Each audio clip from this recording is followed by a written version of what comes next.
এই 212 জনকে আপনারা দাওয়াত দিয়া খাঁটি ইমামদার বানানোর দায়িত্ব এখন জামাত ইসলামী, এনসিপি এবং অন্যান্য যারা ছোট ছোট দল আছেন, যারা সমাজের মধ্যে বেশি রকমের দায়িত্বপরায়ণতার পরিচয় দিয়ে আজকে সংসদে গেলেন। আপনাদের কথায়, আপনাদের ব্যবহারে, আপনাদের ওয়াদা পালন, আপনাদের আচরণে, আপনাদের সময় মেনটেন, আপনাদের উপস্থাপনায় যেন ওই 212 জন আগামী পার্লামেন্টে পুরোটাই আল্লাহর কোরআনের খাঁটি কর্মীতে পরিণত হয়ে যায়।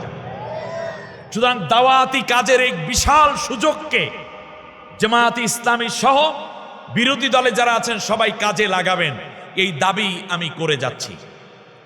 সরকার গঠিত হয়েছে, ছাত্রদের পবিত্র তাজা রক্ত এবং হাজার হাজার মায়ের নারী ছেঁড়া ধনের লাশের উপরে দাঁড়িয়ে বাংলাদেশের জাতীয় সংসদ পরিচালিত হচ্ছে। কিন্তু আমরা শ্রোতা হিসাবে খুব উদ্বেগের সাথে লক্ষ্য করছি, জুলাই সনদ হবে কি হবে না, এইটা হবে নাকি হবে না। স্বরাষ্ট্রমন্ত্রী বলছেন এক কথা, পররাষ্ট্রমন্ত্রী বলছেন এক কথা, আন্দাবিল রহমান পার্থ সাহেব বলছেন এক কথা। খুব মজার একটা জায়গা। আমি মনে করি শহীদের ঘাম রক্ত এখনো শুকায়নি, হাদির মগজ এখনো পর্যন্ত ফ্রিজের মধ্যে এখনো হাদির মগজ জমা, এখনো পর্যন্ত স্বৈর শাসকের খুনিদের একজনেরও ফাঁসি হলো না। সংসদে এরপরেও দাঁড়িয়ে আপনারা গল্প করেন, আপনারা এখনো পর্যন্ত গল্প করেন, একে অন্যের সাথে চাটুকারিতা করছেন, একে অন্যের সাথে বিভেদ করছেন। এটা এই জাতি দেখতে চায় না। এই জাতি সর্বপ্রথম দেখতে চায় স্বৈর শাসকের খুনিদের বিচার কি পরিমাণ হয়েছে, সেই কাজ আগে মনোযোগী হন। দেশের উন্নয়নে কাজ করুন।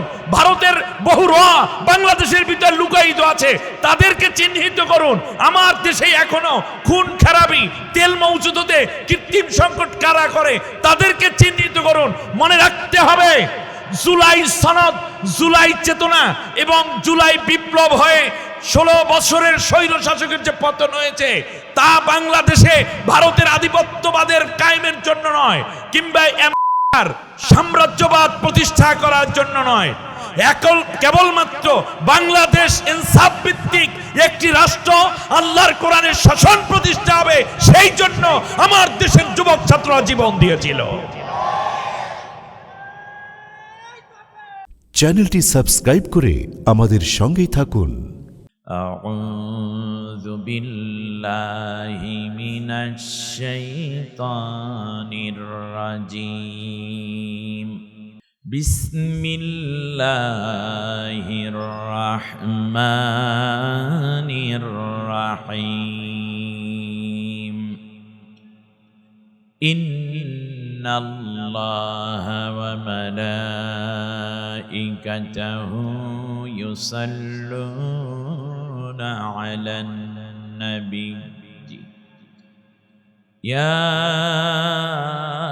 আইয়ুহাল্লাযীনা আমানু সাল্লু আলাইহি ওয়া সাল্লিমু তাসলিমা। আল্লাহুম্মা সাল্লি আলা মুহাম্মাদ ওয়া আলা আলি মুহাম্মাদ কামা সাল্লাইতা আলা ইব্রাহিম ওয়া আলা আলি ইব্রাহিম ইন্নাকা হামিদুম মাজিদ। তমসায় ঘেরা ছিল এ নিখিল জাহান, মানেনি ধরায় কেহ আল্লাহর বিধান। এলে নব আবতাব কাটিল আধার, প্রভাত পাপিয়া কুল উঠিল গাহি।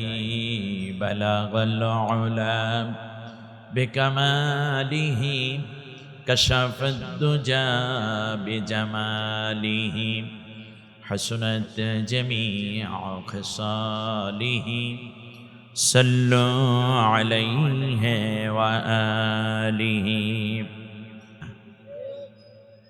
আল্লাহ রসুল সাল্লাল্লাহু আলাইহি ওয়াসাল্লাম বলেছেন মধ্যমটাই উত্তম। যেমনটি নবীর হাদিস হচ্ছে খয়রুল উমুরে আওসাতুহা, মধ্যম পন্থা, মধ্যম যেটা সেটাই শ্রেষ্ঠ। কে বলেছেন? তাহলে 3 দিন মাহফিলের মধ্যম কোন দিন? আজকের দিন। এবার আল্লাহ কোরআনের মধ্যে বলেছেন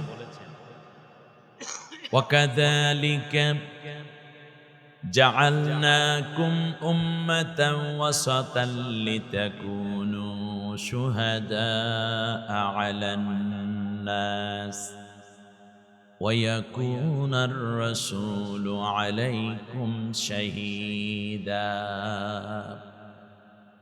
এমনি করে আমি তোমাদেরকে মধ্যম উম্মত বানিয়েছি। সুবহানাল্লাহ। তাহলে আমাদের বৈশিষ্ট্য চরম পন্থা নাকি মধ্যম পন্থা? মধ্যম পন্থা। অতএব কোরআন এবং হাদিস থেকে জানলাম আমরা হচ্ছি মধ্যম পন্থী, আর নবী বলেছেন মধ্যম পন্থাই উত্তম, মধ্যমটাই উত্তম। অতএব প্রথম দিন এবং শেষ দিন, তার মাঝখানে যেই দিনটি আমরা সেই দিনে আছি। এজন্য আমরা আজকে শ্রেষ্ঠতম দিবসের শ্রেষ্ঠ শ্রোতা, শ্রেষ্ঠ আলোচনা, শ্রেষ্ঠ কথা এবং শ্রেষ্ঠ বাণী নিয়ে আমরা আজকে নিজেদেরকে শ্রেষ্ঠত্বের জায়গায় পৌঁছতে চাই। আল্লাহ আমাদের কবুল করুন, বলি আমিন। প্রিয় ভাইয়েরা, বিশেষ করে আজকের এই রাত্রির আরেকটি বৈশিষ্ট্য আছে। আজকে হচ্ছে বৃহস্পতিবার দিবাগত রাত। আপনারা জানেন কিনা? কালকে হচ্ছে জুমার দিন। আজকে কি রাত বলেন তো তাহলে? জুমার রাত। আমরা শুক্রবার বলবো না, আমরা জুমা বলবো। যারা সনাতন ধর্মাবলম্বী তারা বিশ্বাস করে এই তামাম পৃথিবী যে তৈরি করেছে তার নাম হচ্ছে ব্রহ্মা। তার নাম কি? ব্রহ্মা। আপনারা শুনতেছেন আমার কথা? আমরা শুক্রবার কেন বলবো না সেইটা আমি বলতেছি। তামাম পৃথিবী আর কি হিন্দু ধর্মাবলম্বী, সনাতন ধর্মাবলম্বী যারা, তাদের ধর্ম বিশ্বাস হচ্ছে তামাম পৃথিবী যে তৈরি করেছে তার নাম হচ্ছে ব্রহ্মা। ওই দেবতার নাম কি? ব্রহ্মা। এই জন্য তারা বলে ব্রহ্মাণ্ডল। ব্রহ্মাণ্ড বলে না, বিশ্ব ব্রাহ্মণ্ড। তাই ব্রহ্মাণ্ড মানে কি জানেন? মানে ব্রহ্মার অণ্ড। নাউজুবিল্লাহ। অণ্ড কি তা তো জানেন আপনারা নাকি? তাহলে ব্রহ্মার অণ্ড, এইটা হলো দুনিয়া। এই অণ্ডের মধ্যে আছে শুক্র। অণ্ডের মধ্যে কি থাকে? শুক্র থাকে। এই থেকে হয়েছে শুক্রবার। নাউজুবিল্লাহ বলেন। আমরা কি এই বিশ্বাস করি? দেখছেন, মানে আপনি বলতেছেন, আমাদের অনেক মুসলিম ভাইয়েরাও বলেন ব্রাহ্মণ্ড, ব্রহ্মাণ্ড, বিশ্ব ব্রাহ্মণ্ড। এ কথা শব্দগুলো শিরক। এবং সেই অণ্ডের মধ্যে আছে অণ্ডকোষ, তার মধ্যে আছে শুক্র। সেখান থেকে যেই বারটা বের হয়েছে তার নাম শুক্রবার। নাউজুবিল্লাহ। আমরা কি এই বিশ্বাস করি? করি না। অতএব আমরা এই দিবসটাকে বলবো জুমাবার। জোরে বলেন কি বার? আজকে কিসের রাত বলার সাথে সাথে কোরআনের শব্দের সাথে মিলে যাবে। আল্লাহ রাব্বুল আলামিন বলেন ইযা নুদিয়া লিস-সালাতি মিন ইয়াউমিল জুমআতি ফাসআউ ইলা যিকরিল্লাহি ওয়া দারুল বাই'। যালিকুম খায়রুল লাকুম ইন কুনতুম তা'লামুন। সুবহানাল্লাহ। হে ঈমানদারগণ, যখন তোমাদেরকে নামাজে ডাকা হয়, বিশেষ করে জুমার নামাজে, তোমরা মসজিদের দিকে দৌড়াও আল্লাহর স্মরণের জন্য। সুবহানাল্লাহ।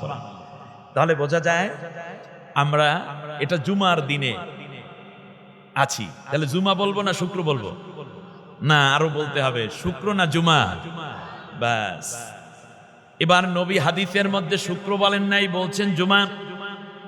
আল জুমআতু হুজ্জুল মাসাকিন। জুমার নামাজটা হচ্ছে মুমিনদের জন্য, গরিব উম্মতের জন্য হজের সমান। সুবহানাল্লাহ।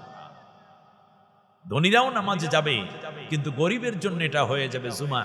ধনীরা জীবনে হজ করে একবার, আর গরিবরা প্রতি বছর হজ করে 52 বার। সুবহানাল্লাহ বলেন। সেটা কোন নামাজ? জুমার নামাজ। আল্লাহ আমাদেরকে কবুল করুন, বলি আমিন। প্রিয় ভাইরা, এই জুমার দিবসে আজকের এই রাতটা জুমার রাত, একদিকে মধ্যম দিবস আর একদিকে জুমার রাত। এই রাতের ফজিলত প্রসঙ্গে অনেকগুলো বর্ণনার পরে আমি শুধু একটা ঘটনা বলি। হযরতে আয়েশা সিদ্দিকা রাদিয়াল্লাহু তাআলা আনহা, আমাদের মা বোনেরা আছেন প্যান্ডেলে, আছেন না? দুইটা প্যান্ডেল, মাশাআল্লাহ, আলহামদুলিল্লাহ। হযরতে আয়েশা সিদ্দিকা রাদিয়াল্লাহু তাআলা আনহা ঘুমোতে গেলেন।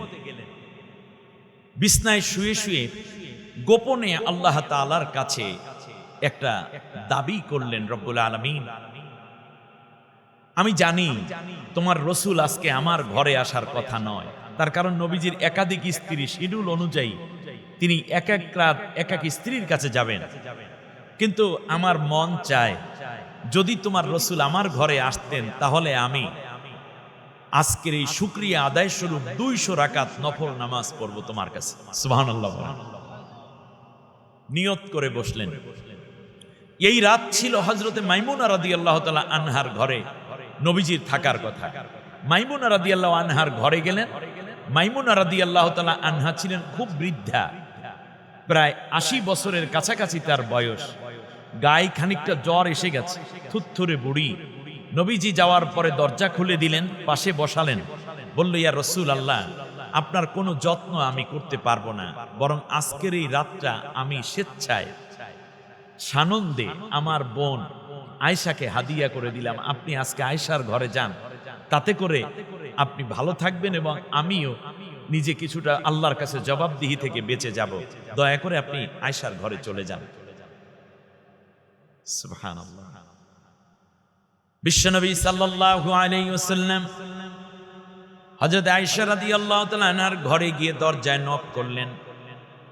এই পৃথিবীতে যারা সচেতন স্ত্রী, স্বামীর নক করা, স্বামীর কণ্ঠ, স্বামীর উপস্থিতি হৃদয় দিয়ে টের পায়, ঠিক না? আয়েশার বুঝতে বাকি নাই এটা নবীর করোনাটা। আয়েশা দরজা খুলে দিলেন, সালাম দিয়ে ঘরে নিয়ে গেলেন, বিছানার পাশে বসালেন। হযরত আয়েশা রাদিয়াল্লাহু তাআলা আনহা বলেন, নবী, আপনি আমার কাছে আজকে কেন এসেছেন? আজকে তো আমার বোন মাইমুনার ঘরে যাওয়ার কথা। সুবহানাল্লাহ। এদিকে আল্লাহর কাছে মান্নত করে গোপনে গোপনে, কিন্তু ইনসাফের জায়গায়, আপনারা বুঝতেছেন না মনে হয়, ইনসাফের জায়গায় আমার নবী যদি পাবেন একজন এই রাত যদি আমার কাছে ভুলেও চলে আসেন, আবেগে আসেন, তাতে তো রাসূল সাল্লাল্লাহু আলাইহি ওয়াসাল্লাম ইনসাফ করতে পারলেন না।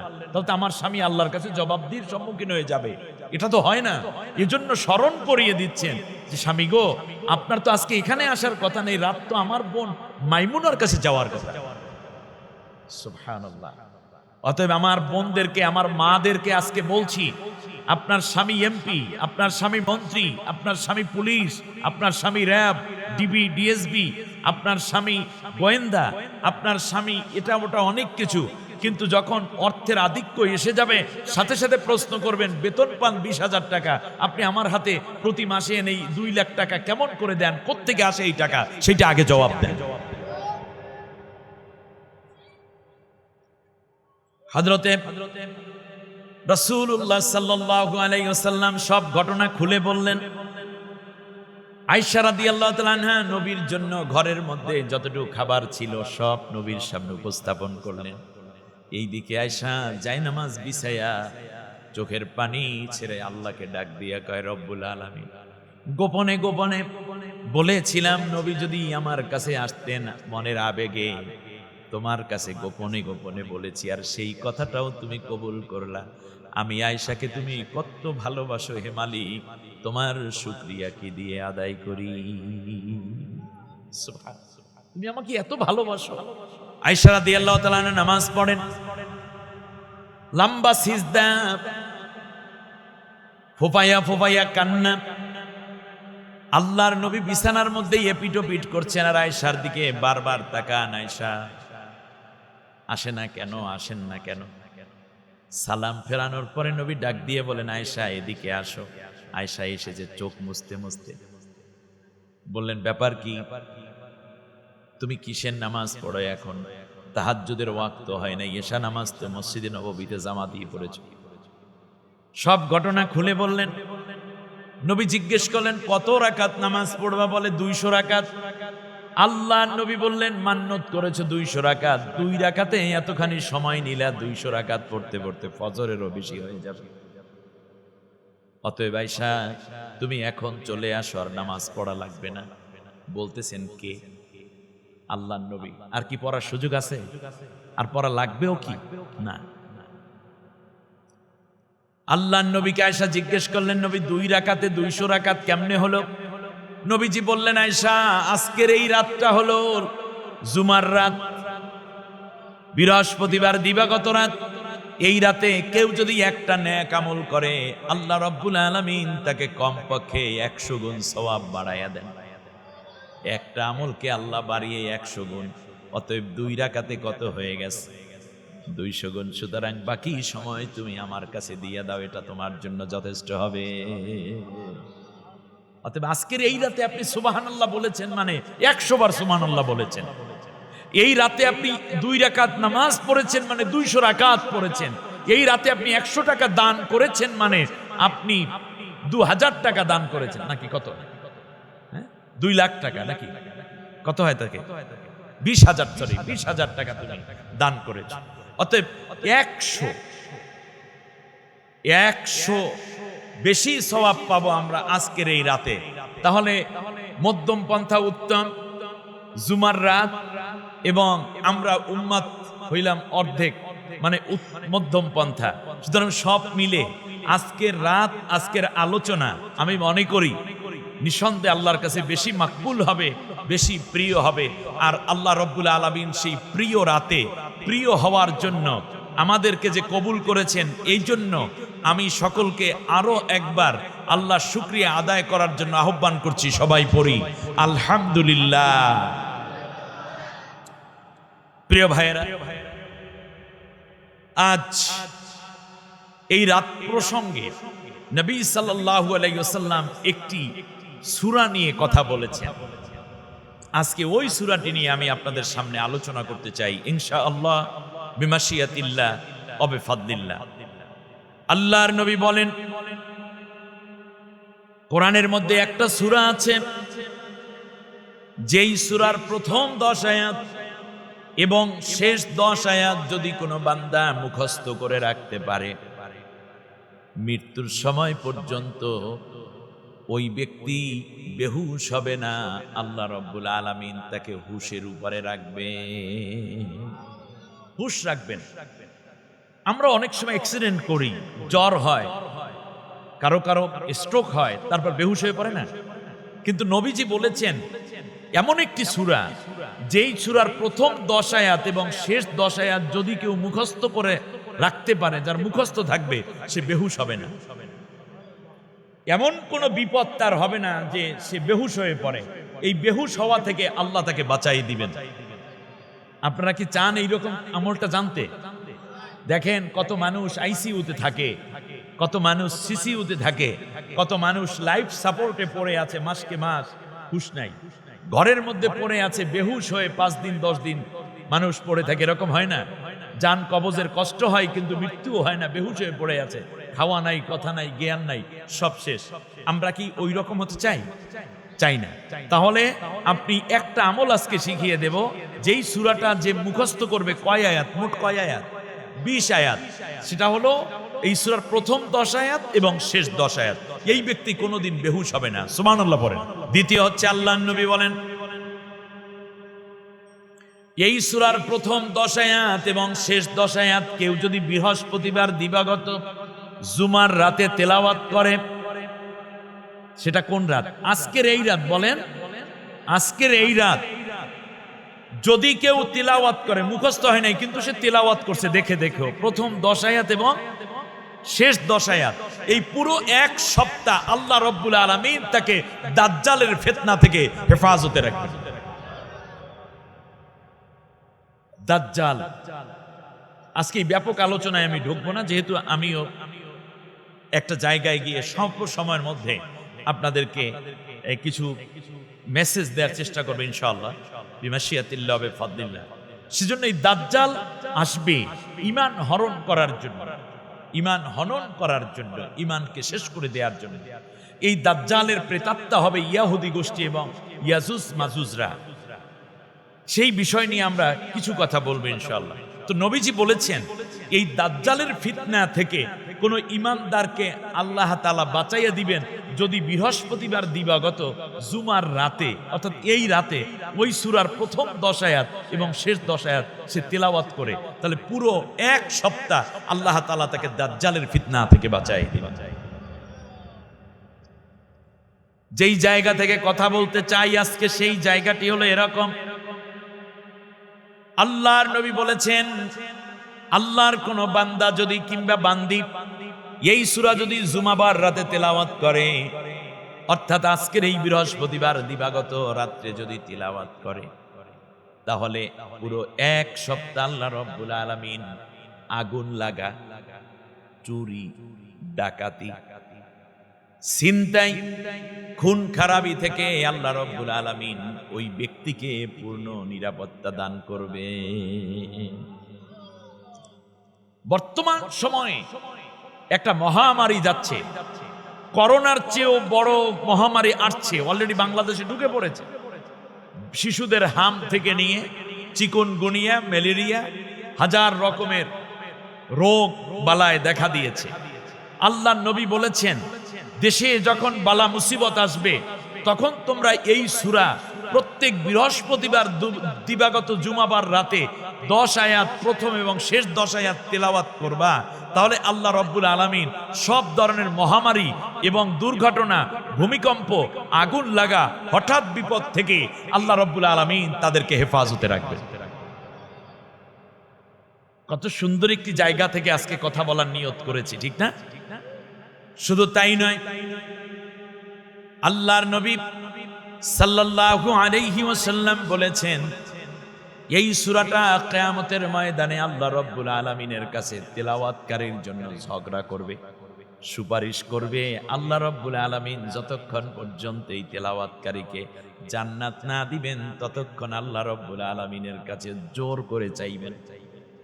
জোর করে চাওয়াটাকে নবী ঝগড়া বলেছেন। অতি দাবি, অতি দাবি করবে, বেশি দাবি করবে।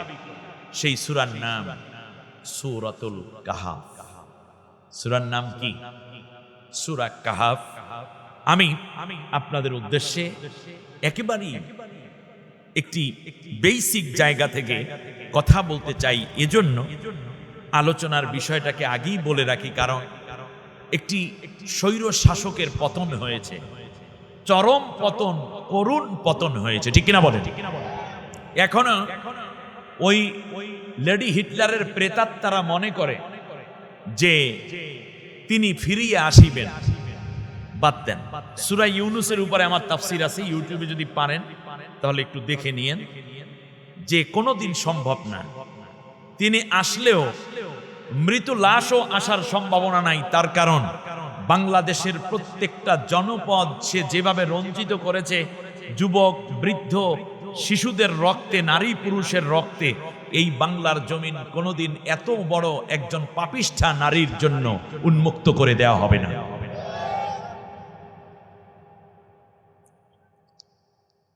জীবন চলে গেল, যাওয়ার সময় 2000 অধিক যুবক, তরুণ, শিশু, শ্রমিকদের রক্ত ঝরিয়ে মামুর দেশে পালাইছে। কিন্তু আমার কাছে আশ্চর্য লাগে, আজ থেকে নিয়ে 23 বছর আগে, প্রায় 2 যুগ আগে, কোরআনের তাফসীর জগতের এক কিংবদন্তি, বাংলার দেশের, বাংলা ভাষাভাষী তামাম দুনিয়ায় মানুষের কাছে হৃদয়ের স্পন্দন, আলেম সমাজের মাথার তাজ, যার তাফসীর শুনে আমরা বিমোহিত হতাম, মুগ্ধ হতাম। ধারাবাহিকতায় চেষ্টা করেছি ময়দানে কথা বলতে। আল্লামা দেলাওয়ার হোসাইন সাঈদী, আল্লাহ তাআলা তাকে জান্নাতের সর্বোচ্চ দরজা নসিব করুন। আল্লাহর কোরআনের এই পাখি 23 বছর আগে প্যারেড ময়দানে একটা তাফসীর মাহফিলে বলেছিলেন যে বেশি লাফালাফি করবে না, তাহলে বাংলাদেশের তাওহীদি জনতা গাছের গোড়া ধরে নাড়া দেবে, দিল্লি গিয়া মামুবাড়ি পড়বা। বলছিলেন কিনা? কেমনে বুঝলেন যে দিল্লি গিয়া মামু বাড়ি পড়বে? আচ্ছা, ভারতের 27টা প্রজাতন্ত্র আছে। আসাম আছে, ত্রিপুরা আছে, হুগলি আছে, পশ্চিমবঙ্গ আছে, কলকাতা আছে, মিজোরাম আছে, আছে না? আচ্ছা, এইরকম একটা প্রজাতন্ত্রের নাম কি? দিল্লি।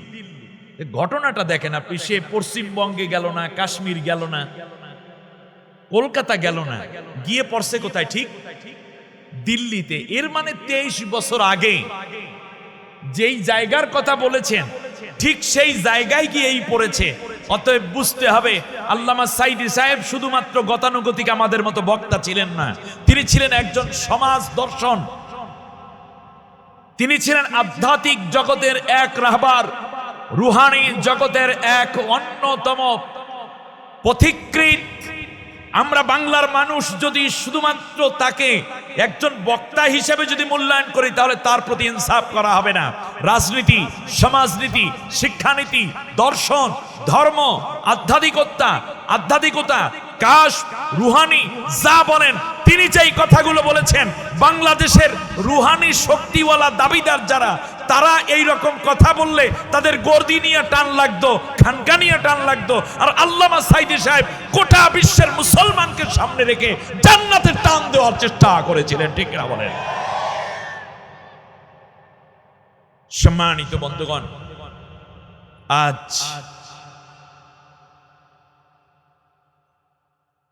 সমাজের, দেশের বাস্তবতায় ইসলামিক দলগুলো তাদের কিছুটা পরিচয় পরিচিতি সংসদে আচার আচরণ, ব্যবহার, কথা বলার ধরনের মধ্যে তুলে ধরার চেষ্টা করেছে।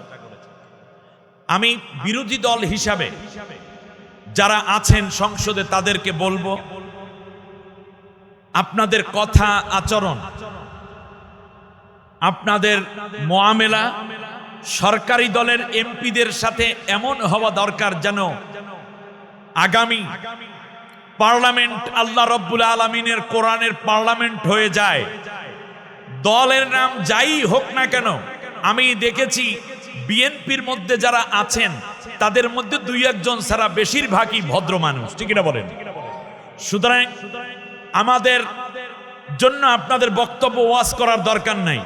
তাদের ওই 200 কত সংখ্যা জানো? 210,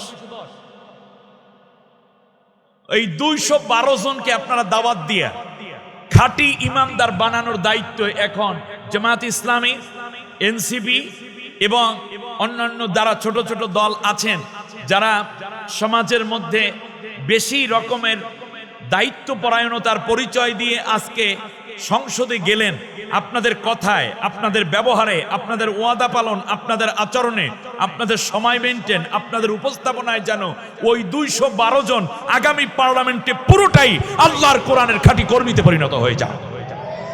সুতরাং দাওয়াতি কাজের এই বিশাল সুযোগকে জামাত ইসলামী সহ বিরোধী দলে যারা আছেন সবাই কাজে লাগাবেন, এই দাবি আমি করে যাচ্ছি। সরকার গঠিত হয়েছে পবিত্র তাজা রক্ত এবং হাজার হাজার মায়ের নারী ছেঁড়া ধনের লাশের উপরে দাঁড়িয়ে বাংলাদেশের জাতীয় সংসদ পরিচালিত হচ্ছে। কিন্তু আমরা শ্রোতা হিসাবে খুব উদ্বেগের সাথে লক্ষ্য করছি, জুলাই সনদ হবে কি হবে না, এইটা হবে নাকি হবে না। স্বরাষ্ট্রমন্ত্রী বলছেন এক কথা, পররাষ্ট্রমন্ত্রী বলছেন এক কথা, আন্দাবিল রহমান পার্থ সাহেব বলছেন এক কথা। খুব মজার একটা জায়গা। আমি মনে করি শহীদের ঘাম রক্ত এখনো শুকায়নি, হাদির মগজ এখনো পর্যন্ত ফ্রিজের মধ্যে, এখনো হাদির মগজ জমা, এখনো পর্যন্ত স্বৈর শাসকের খুনিদের একজনেরও ফাঁসি হলো না। সংসদে এরপরেও দাঁড়িয়ে আপনারা গল্প করেন, আপনারা এখনো পর্যন্ত গল্প করেন, একে অন্যের সাথে চাটুকারিতা করছেন, একে অন্যের সাথে বিভেদ করছেন। এটা এই জাতি দেখতে চায় না। এই জাতি সর্বপ্রথম দেখতে চায় স্বৈর শাসকের খুনিদের বিচার কি পরিমাণ হয়েছে সেই কাজ আগে মনোযোগী হন, দেশের উন্নয়নে কাজ করুন। ভারতের বহু বাংলাদেশের ভিতর লুকায়িত আছে, তাদেরকে চিহ্নিত করুন। আমার দেশে এখনো খুন খারাপি, তেল মজুদতে কৃত্রিম সংকট কারা করে, তাদেরকে চিহ্নিত করুন। মনে রাখতে হবে, জুলাই সনদ, জুলাই চেতনা এবং জুলাই বিপ্লব হয়ে 16 বছরের স্বৈর শাসকের যে পতন হয়েছে, তা বাংলাদেশে ভারতের আধিপত্যবাদের কায়েমের জন্য নয়, কিংবা সাম্রাজ্যবাদ প্রতিষ্ঠা করার জন্য নয়। কেবলমাত্র বাংলাদেশ ইনসাফ ভিত্তিক একটি রাষ্ট্র, আল্লাহর কোরআনের শাসন প্রতিষ্ঠা হবে, সেই জন্য আমার দেশের যুবক ছাত্ররা জীবন দিয়েছিল।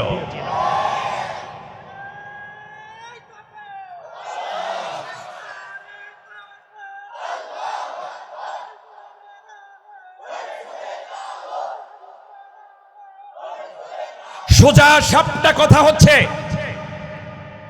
সংসদে সংখ্যাগরিষ্ঠ যারা আছেন তারাও মুসলিম। তারা বাংলাদেশে ছিলেন না, ছিলেনও পরবাসীর মতো গর্তে লুকিয়ে। বহুবার জেলে যাওয়া মানুষ, ফাঁসির হুকুম প্রাপ্ত সেলের মধ্য থেকে বের হওয়া মানুষ, আপনারা সংসদে দাঁড়িয়ে আপনাদের এই হাসি ঠাট্টা আমাদের কলিজায় রক্তক্ষরণ ঘটায়। সুতরাং হাতির রক্ত, আবু সাইদের রক্ত, মুগ্ধের রক্ত, এদের সাথে যারা বাগোয়াতি করবে কিংবা যারা বিশ্বাসঘাতকতা করবে, তাদের পরিণতি ওই স্বৈর শাসকের চেয়েও করুণ পরিণতি হবে।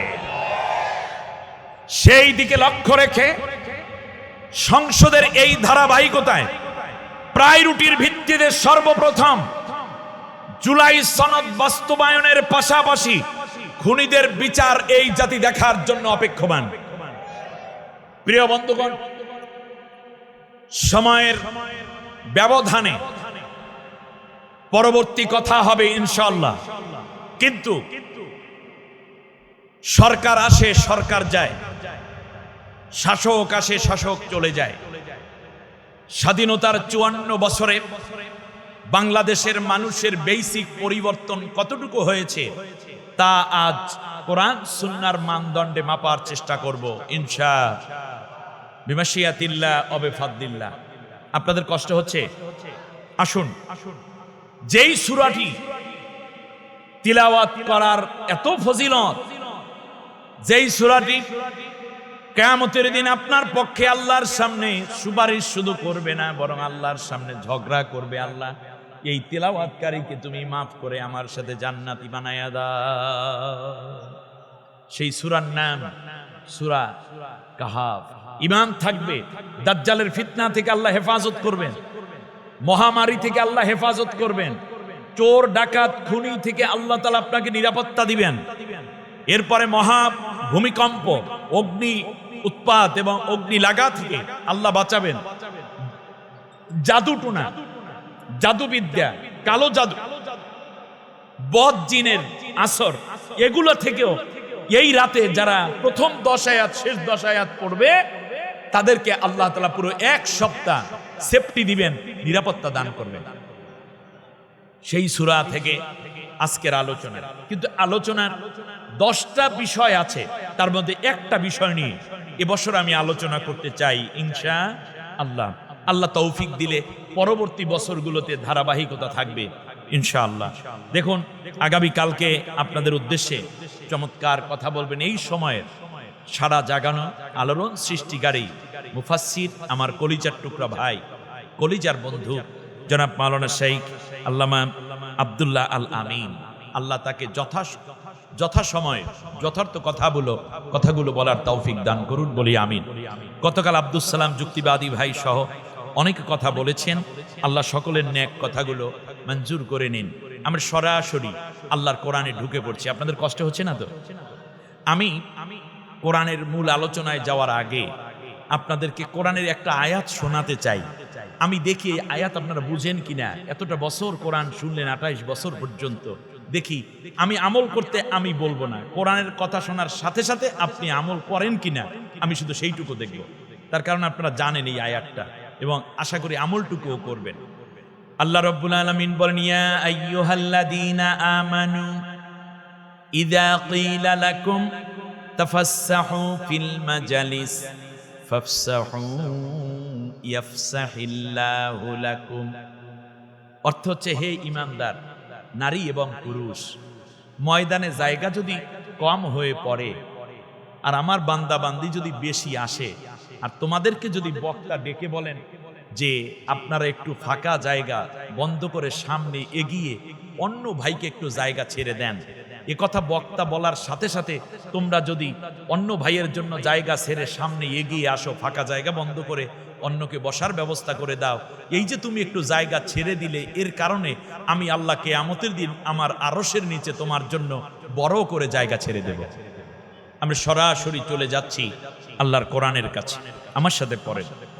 আউযু বিল্লাহি মিনাশ শাইতানির রাজীম। বিসমিল্লাহির রাহমানির রাহিম। বিতাড়িত অভিশপ্ত শয়তানের ওয়াসওয়াসা থেকে আল্লাহর আশ্রয় চাই। পরম করুণাময় অসীম দয়ালু আল্লাহর নামে শুরু করছি। ওয়ায়াসআলুনাকা আন যিল করনাইন কুল সাআতলু আলাইকুম মিনহু যিকরা ইন্না مكنا له في الأرض وآتيناه من كل شيء سببا فأتبع سببا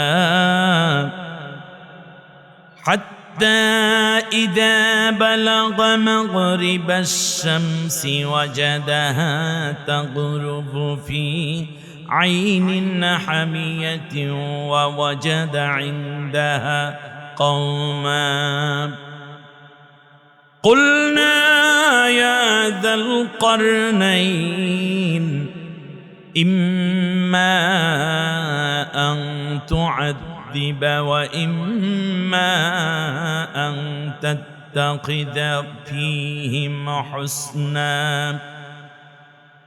قال أما من ظلم فسوف نعذبه ثم يرد إلى ربه فيعذبه عذابا نكرا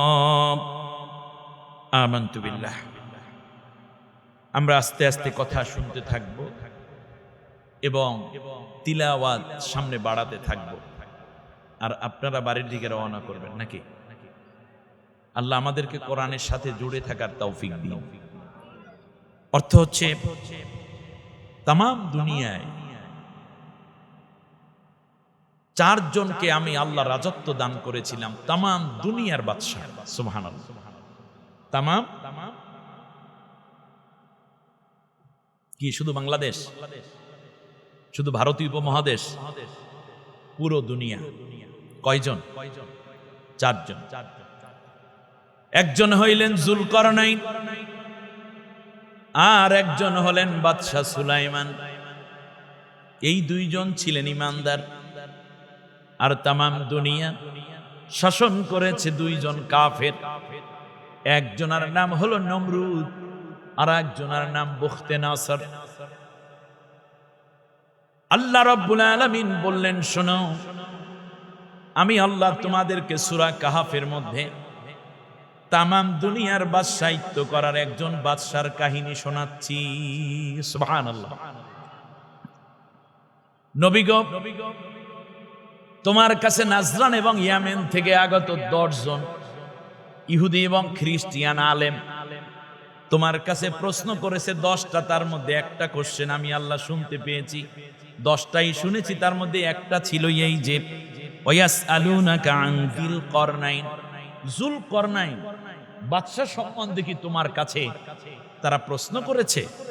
তাহলে তুমি বলে দাও, অচিরেই আমি তোমাদের কাছে এই যুলকারনাইন প্রসঙ্গে পুরোপুরি বর্ণনা দিচ্ছি।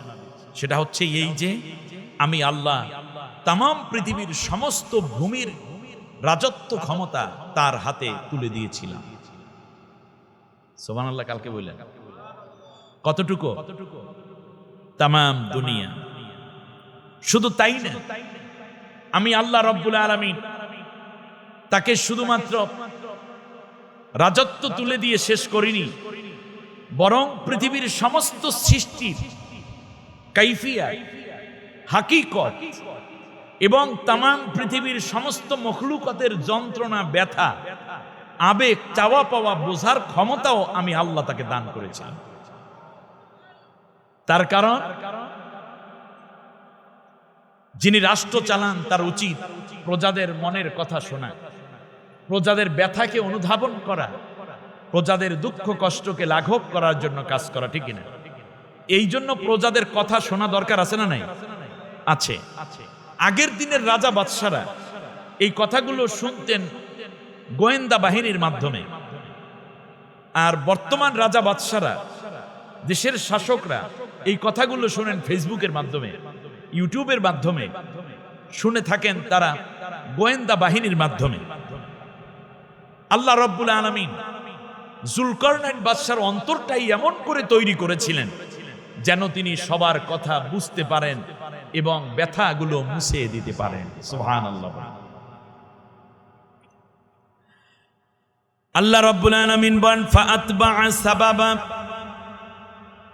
এবং তিনি যখনই কোনো বিষয় অসঙ্গতি দেখতেন তা সমাধান করার জন্য তিনি সাথে সাথে উদ্যোগ গ্রহণ করতেন। সুবহানাল্লাহ। সমস্যা এক জায়গায়, 3 বছর পর সমাধান, এটা হবে না। কিছু কিছু সমস্যা আছে যা তাৎক্ষণিক সমাধান করে দিতে হয়। যেমন হাদি হত্যার বিচার, এটা আর বিলম্বিত করা মোটেও ঠিক হবে না। যেহেতু আমরা খবর পেয়েছি ভারতে হাদি হত্যাকারী অ্যারেস্ট হয়েছে, সুতরাং পররাষ্ট্রমন্ত্রীর মাধ্যমে গভর্নমেন্টের উচিত হবে খুব দ্রুত ভারত থেকে খুনিকে এনে বাংলাদেশে যেই জায়গায় হাদিকে হত্যা করা হয়েছে সেই জায়গায় ফাঁসির মঞ্চ তৈরি করে তারপরে খুনির ফাঁসির রায় কার্যকর করা। আমাদের কোরআনের পাখি আল্লামা সাঈদী সাহেবকে যারা হত্যা করেছে খুব দ্রুত সেই বিচার এই জাতি দেখতে চায়।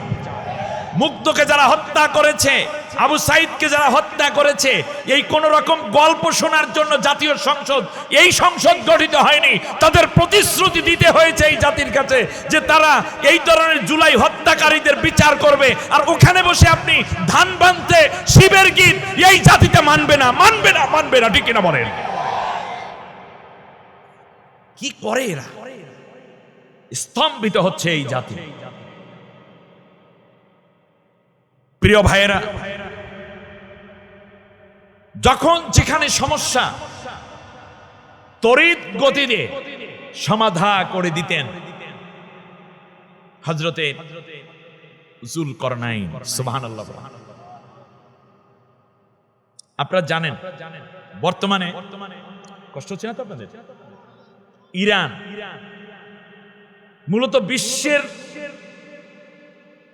মহাশক্তি হিসাবে পরিচিত আমেরিকা এবং ইসরায়েলের বিরুদ্ধে যুদ্ধ করছে একা ইরান, ঠিক না বলেন?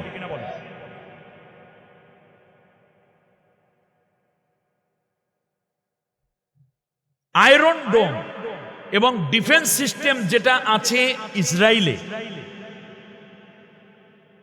যখন কোনো মিসাইল আসে, এদিকে তাকান, যখন কোনো মিসাইল ইসরায়েলের ভূখণ্ডে তেল আবিবে কিংবা গাজায় প্রবেশ করবে তার আগে আয়রন ডোম জানান দিতে পারে। তাতে সময় লাগে তাদের 1 মিনিট 13 সেকেন্ড। কত? 1 মিনিট 13 সেকেন্ডে অটো সচল হয়ে সেইটাকে আকাশে কি করে দেয়? ভূপাতিত করে দেয়। তাদের একটা সীমানা আছে, এত কিলোমিটারের মধ্যে আসলি 1 মিনিট 13 সেকেন্ডে অটো মিসাইলগুলো এখান থেকে পেট্রিয়ট ক্ষেপণাস্ত্র বিধ্বংসী এগুলো ছুটে গিয়ে আকাশেই মধ্যাকাশে সেই ক্ষেপণাস্ত্রগুলোকে কি করে? ধ্বংস করে দেয়, মিসাইলগুলো শেষ করে দেয়। ইরান চিন্তা করলো 1 মিনিট কত সেকেন্ড, 13 সেকেন্ড, 1 মিনিট 13 সেকেন্ডে যদি তারা হুশ হয় আর যদি আমাদের মিসাইলগুলো শেষ করে দেয় আগে যা করেছে, তাহলে তো হবে না। তারা এত দ্রুত গতি সম্পন্ন মিসাইল তৈরি করেছে যেটা মাত্র 56 সেকেন্ডে যাইয়া আঘাত হানবে। অর্থাৎ এখানে আছে 4 মিনিট 4 সেকেন্ড আর ওখানে আছে 13 সেকেন্ড, 13 আর 4 ওর হুশ হওয়ার আগেই অলরেডি জমিনে এসে আঘাত হানবে। খেয়াল করেন নাই কতটা মনে হয়? ওনার হুশ হওয়ার আগেই মিসাইলগুলো কোথায় আসবে? জমিনে চলে আসবে। তাহলে যদি এই 1 মিনিট 13 সেকেন্ডের হুশওয়ালা থাকে তাহলে তো সব মিসাইল শেষ হয়ে যাবে। কিছু কিছু মিসাইল এখন এমন তৈরি করেছে যে শব্দের গতির চেয়ে 16 গুণ বেশি দ্রুত চলে। ওনাদের এই মানে ডিফেন্স সিস্টেম হুশ হওয়ার আগেই, সেন্সর রেডি হওয়ার আগেই আঘাত হাইনা ফলাইছে, যার কারণে ইসরায়েল এখন আর হুশ করতে পারতেছে না, মানে বেদিক হয়ে যাচ্ছে। দেখতেছি কোনো কায়দা করতে পারতেছে না, সমানে মিসাইল দিয়া এই ইহুদি রাষ্ট্রটা এখন মোটামুটি সাইজ হয়ে গেছে। ঠিক কিনা বলো? তাহলে বোঝা যায় কিছু কিছু ডিসিশন আছে যেটা ওই 1 মিনিট 13 সেকেন্ড পর্যন্ত হুশ হওয়ার সময় দেওয়া যাবে না। বর্তমান গভর্নমেন্টের সবচেয়ে বড় দায়িত্ব হলো যেই রক্তের উপরে আপনারা দাঁড়িয়ে আছেন এইটা নিয়ে কোন রকমের টাল বাহানা কিংবা উল্টাপাল্টা এই মন্তব্য সেই মন্তব্য, ওই সংবিধান সেই সংবিধান, এই ধারা ওই খারা, এইগুলাই জাতি শুনতে চায় না। জাতি দেখতে চায় জুলাই সনদ বাস্তবায়িত হয়েছে, খুনিদের ফাঁসি হয়েছে। ঠিক কিনা বলেন? কি কথা বলে এসেছেন এই জাতির সাথে মাননীয় স্বরাষ্ট্রমন্ত্রী? ভুলে গেছেন সব? তাহলে কেমনে হবে? এ জাতি তাহলে মনে করিয়ে দেবে ইনশাআল্লাহ। বলেন আল্লাহ রাব্বুল আলামিন বলেন, শোনা ফাআতবাআ সাবাবা, এমনি করে করে প্রত্যেকটা বিষয়ে আমার যুলকারনাইন সমস্যাগুলো সমাধান করে দিতেন খুব দ্রুত, খুব তাড়াতাড়ি করে এই কাজগুলো তিনি সমাধান করে দিতেন। এমন কি তিনি জীবনে মোট 4টা সফর করেছেন। সুবহানাল্লাহ। যুলকারনাইন কয়টা সফর করেছেন? তার মধ্যে তিনি যখন সূর্যাস্ত হয় যেই জায়গায়, সেই জায়গায় চলে গেলেন। হাত্তা ইযা বালাগা মাগরিবাশ শামসি ওয়াজাদাহা তাগরুবু ফি আইনিন হামিয়াতিন ওয়া ওয়াজাদা ইনদাহা কওমান। এমন একটা জায়গায় তিনি গেলেন মনে হবে যেন সমুদ্রের মধ্যে সূর্যটা ডুবে গেছে, কালো পানি, সমুদ্রের পারে লক্ষ লক্ষ মানুষ সূর্যটাকে পূজা করতেছে। কাকে? সূর্যকে দেখতেছেন বাদশা যুলকারনাইন।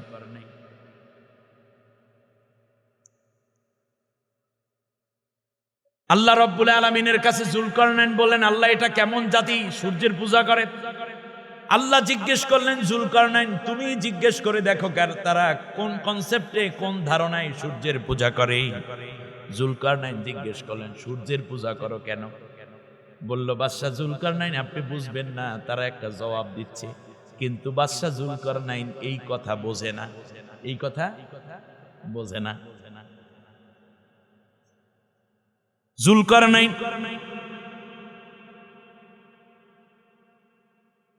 তার সাথে থাকা যেই মন্ত্রী ছিলেন তার নাম ছিল লোকমান হেকিম। লোকমান হেকিমকে ডাক দিয়ে বললেন, লোকমান হেকিম রে, তুমি দেখো এই জাতির লোকেরা কি বলে। বলল, বাদশা এই পৃথিবীর এমন কোনো ভাষা নাই যা আমি বুঝি না, আমি এগুলো ট্রান্সলেট করে দিচ্ছি। এরা বলতেছে এই সূর্যটা ডুবে যাবে পানির মধ্যে, এরপরে সারা রাত বসে বসে দৌড়াদৌড়ি করে সমুদ্রের কিছু মাছ আমাদেরকে মেরে দিবে। সকালবেলা সেই মাছগুলো সমুদ্রের কিনারে আসবে, ঢেউয়ের তোরে ঢেউয়ের তালে তালে কিনারে আসবে, সেই মাছগুলো আমরা ধরে ধরে খাবো। এই জন্য সূর্যের পূজা করি। গতকালকে যেই কয়টা মাছ মেরে দিয়েছে সেই জন্য ধন্যবাদ দেই। আজকে রাতে যেন বেশি মাছ মেরে আমাদেরকে দেয় সেই জন্য প্রার্থনা করি। নাউজুবিল্লাহ। এই হলো তোমাদের কথা। বাদশাহ যুলকারনাইন বললেন যে এই জাতিকে পেয়েছে মূর্খতায়। যারা মূর্তি পূজা করে, যারা চন্দ্র সূর্যের পূজা করে, তারা কি জ্ঞানী না মূর্খ? আরো জোরে বলেন। এই জাতিকে পেয়েছে মূর্খতায়। সাথে সাথে আল্লাহ ডাক দিয়ে বললেন খুব ক্রিটিক্যাল কথা। আল্লাহ রাব্বুল আলামিন বললেন, ও যুলকারনাইন, তুমি যদি চাও তাহলে তুমি এই জাতিকে চূড়ান্ত শাস্তি দিতে পারো, বড় রকমের শাস্তির আওতায় আনতে পারো। তার কারণ খায় আমারটা, পরে আমারটার সেজদা দেয় সূর্যকে, শাস্তি দিতে পারো। আর যদি তুমি চাও তাহলে আন আত্তাখিদা ফীহি মাহসনা, তাহলে তুমি তাদেরকে কিছু ভালো জিনিসও দিতে পারো। সুবহানাল্লাহ। কি দিতে পারো? ভালো জিনিসও দিতে পারো। তাহলে তাকে শাস্তি দেওয়ার পুরো অনুমতি দিয়ে রাখছেন কে? আল্লাহ নিজে। এরপরেও যুলকারনাইন কি বলতেছেন শুনুন। قال أما من ظلم فسوف نعذبهم। ও আল্লাহ, তোমার কাছে আমি ওয়াদা করছি, তুমি আমাকে রাষ্ট্র ক্ষমতা দিয়েছো। এই রাষ্ট্রের মধ্যে কেউ যদি বিশৃঙ্খলা করে, আইন শৃঙ্খলার ব্যত্যয় ঘটায়, কেউ যদি চুরি করে, কেউ যদি মজুদদারি করে, কেউ যদি খুন করে, কেউ ধর্ষণ করে, ডাকাতি করে, জেনা করে, মাদক কারবারি করে, কেউ যদি অন্যের সম্পদ লুণ্ঠন করে, ছিনতাই করে, ডাকাতি করে, আল্লাহ তাআলা এই শৃঙ্খলা বজায় রাখার জন্য আমি প্রত্যেক দোষীকে শাস্তি দেব। এতে কোনো আমি বাদ বিচার করব, এতে কোনো আমি বাধা মানব না। রাষ্ট্রের শৃঙ্খলার জন্য অন্যায়কারীকে আল্লাহ তাআলা আমি শাস্তির আওতায় আনব। কিন্তু রব্বুল আলামিন, আমার বিচারিত শেষ না, তুমিও তো একজন বিচারক। সুবহানাল্লাহ। আল্লাহ তাআলা সামাজিক নিরাপত্তা, রাষ্ট্রের স্থিতিশীলতার জন্য যত রকমের শাস্তি দরকার সেগুলো আমি প্রয়োগ করব।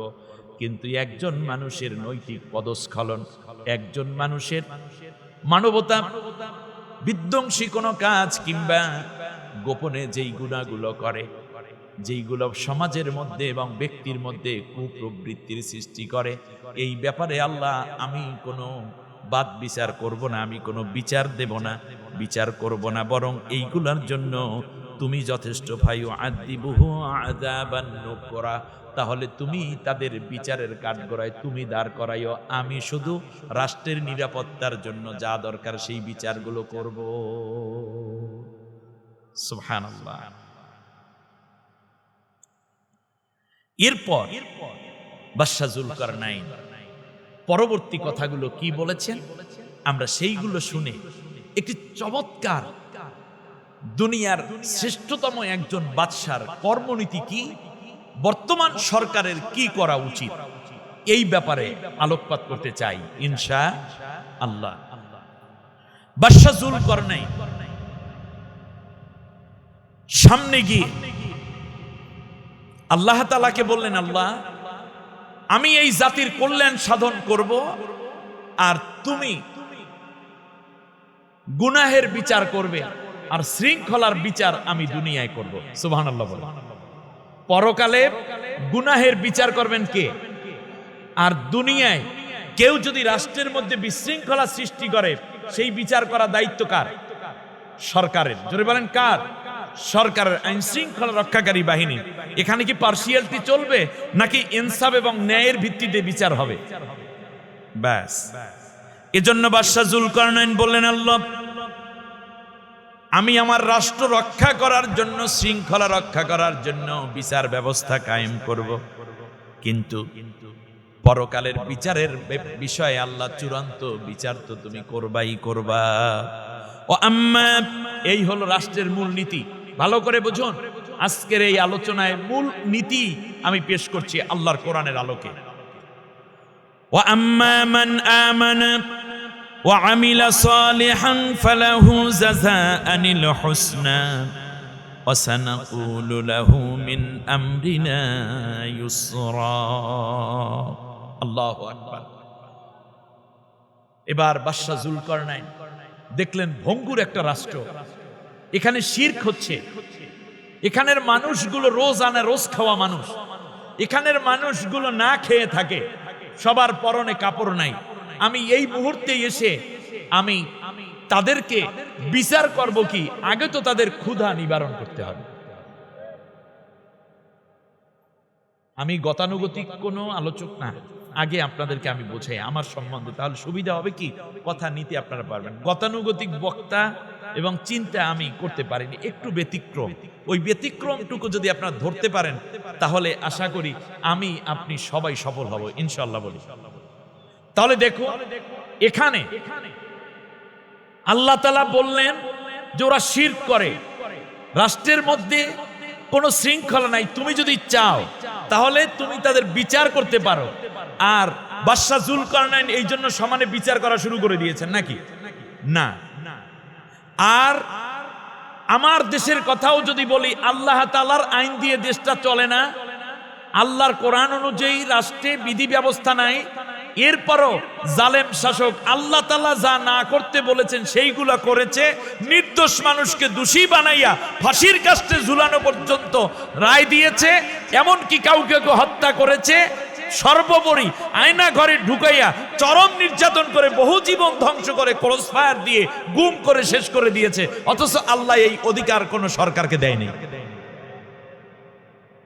আইনের আওতায় এনে বিচার করবে, কিন্তু বিচারের নামে অন্যায় বিচার, এটা কোনোদিন কোন সমাজ পছন্দ করে না। যারা এটা করে তারাই দাজ্জাল। তারা কি? আজ আমেরিকা একটা দাজ্জাল, ঠিক না বলেন? ইসরায়েল একটা দাজ্জাল। আল্লাহর নবী বলেছেন, মা মিন নাবিয়্যিন ইল্লা ক্বাদ আনযারা উম্মাতাহু বিল আওয়ারিল কাযযাব আলা ইন্নাহু আওয়ারুন ওয়া ইন্না রাব্বাকুম লাইসা বিআওয়ার। আমার উম্মতেরা শোনো, প্রত্যেক নবী দাজ্জাল সম্বন্ধে তার উম্মতকে সতর্ক করেছে। মনে রাখবা, দাজ্জাল হলো এক চোখা, আল্লাহ রাব্বুল আলামিন এক চোখা নন। আল্লাহু আকবার। তাহলে দাজ্জাল কয় চোখ? এক চোখ। এবার আল্লাহর নবী বললেন, অমাকতুবুন বাইনা আইনাইহি কাফারা। এই দাজ্জালের দুই চোখের মাঝখানে লেখা থাকবে কাফের। কি লেখা থাকবে? কাফের। আপনারা খেয়াল করুন, একদিকে নবী বললেন এক চোখা, এই দিকে বললেন দুই চোখের মাঝখানে লেখা থাকবে কাফের। তাহলে বোঝা যায় এক চোখ, আবার বলে নবী দুই চোখের মাঝখানে। কথাটা একটু কন্ট্রাডিক্টিভ হয়ে গেল না? এই জায়গাটাকে সলভ করতে গিয়ে আল্লাহর নবীর এই হাদিসের আলোকে ব্যাখ্যা গ্রন্থ ব্যাখ্যাগুলোর মধ্যে এসেছে দাজ্জালের মূলত চোখ একটাই হবে, এই দুই চোখের মাঝ বরাবর হবে তার ওই চোখটা। এই জন্য নবী বলেছেন দুই চোখের মাঝখানে। খেয়াল করেছেন কিনা? দ্বিতীয় অর্থ হলো দাজ্জালের চোখ দুইটাই থাকবে, কিন্তু একটা চোখ হবে অন্ধ আর একটা থাকবে। তাহলে কয় চোখা হলো? এক চোখা হলো। অপরদিকে অন্য আর একটা ব্যাখ্যায় এসেছে তার চোখ একটা কিংবা দুইটা, যাই হোক, নীতির দিক থেকে সে হবে এক চোখা। নীতির দিক থেকে কি এক চোখা? মানে নিজের দলের লোক, নিজের আত্মীয় স্বজন, নিজের আপনজনরা যতই অন্যায় করবে তাদের কোনো বিচার আচার করবে না, কিন্তু বিরোধী দল, বিরোধী মত কিংবা অন্য ধর্মের লোক যদি কোনো অন্যায় নাও করে তারপরেও তাদেরকে শেষ করে দিবে, তাদের উপর অত্যাচার করবে। এই অর্থে আমার দেশ থেকে পালাতক সরকারটাও ছিল এক চোখা, ঠিক কিনা বলে? তার সোনার ছেলেরা, তার বাহিনী, পুলিশ, তার বিচার ব্যবস্থায় বহু নির্দোষ মানুষকে হত্যা করা হয়েছে, নির্যাতন করা হয়েছে। আর নিজের দলের লোক হইলে সব মাপ, আর বিরোধী দলের হইলে কিছু না করলেও সমানে মামলা, গণহারে গ্রেপ্তার, ঠিক না বলেন? এইগুলা কি এক চোখা? অনেক সময় দেখা যায় মাননীয় স্পিকার সংসদে এক চোখা হয়ে পড়েন, ঠিক না বলেন? তবে আলহামদুলিল্লাহ এখনো বর্তমানে বাংলাদেশে স্পিকার এবং ডেপুটি স্পিকার এক চোখা হন নাই, ঠিক আছে না? রাষ্ট্রের যারা ক্ষমতায় থাকেন, প্রশাসনে থাকেন, তাদের উচিত ন্যায় ইনসাফ করা। এক চোখা হওয়া যাবে না। এক চোখা মানি দাজ্জালের উত্তরসূরি। আল্লাহ তাআলা আমাদেরকে হেফাজত করুন। প্রিয় ভাইয়েরা, এবার খেয়াল করুন, বাদশা জুলকারনাইন একটা সুন্দর থিওরি দিলেন রব্বুল আলামিন। আমি মানুষের বিচার করব কি? এদের ঘরের মধ্যে তো খাওয়ার নাই, আমার দেশে অনেক হিন্দু গরিব আছে না নাই? খ্রিস্টান গরিব আছে না নাই? আছে। বৌদ্ধ গরিব আছে না নাই? প্রথমে তাদেরকে আপনি নামাজের দিকে ডাক দেওয়ার দরকার নাই, প্রথমে তার পেটের ক্ষুধাটা নিবারণ করেন। আমার দেশে এরকম মুসলমান আছেন যারা 5 ওয়াক্ত নামাজ পড়বেন ঠিকই, কিন্তু এমন অবস্থা যে এক বেলা আনলে আরেক বেলার খাবার নাই। এই জন্য ইসলাম সব সময় নামাজের কথার পাশাপাশি যাকাত ব্যবস্থার কথা বলেছেন, ঠিক না বলেন? যাকাত, তাহলে যাকাত আবার দিতে হবে কোথায়? সেটা হচ্ছে যেই সমাজে নামাজ প্রতিষ্ঠিত করো আগে, তারপরে যাকাত দাও।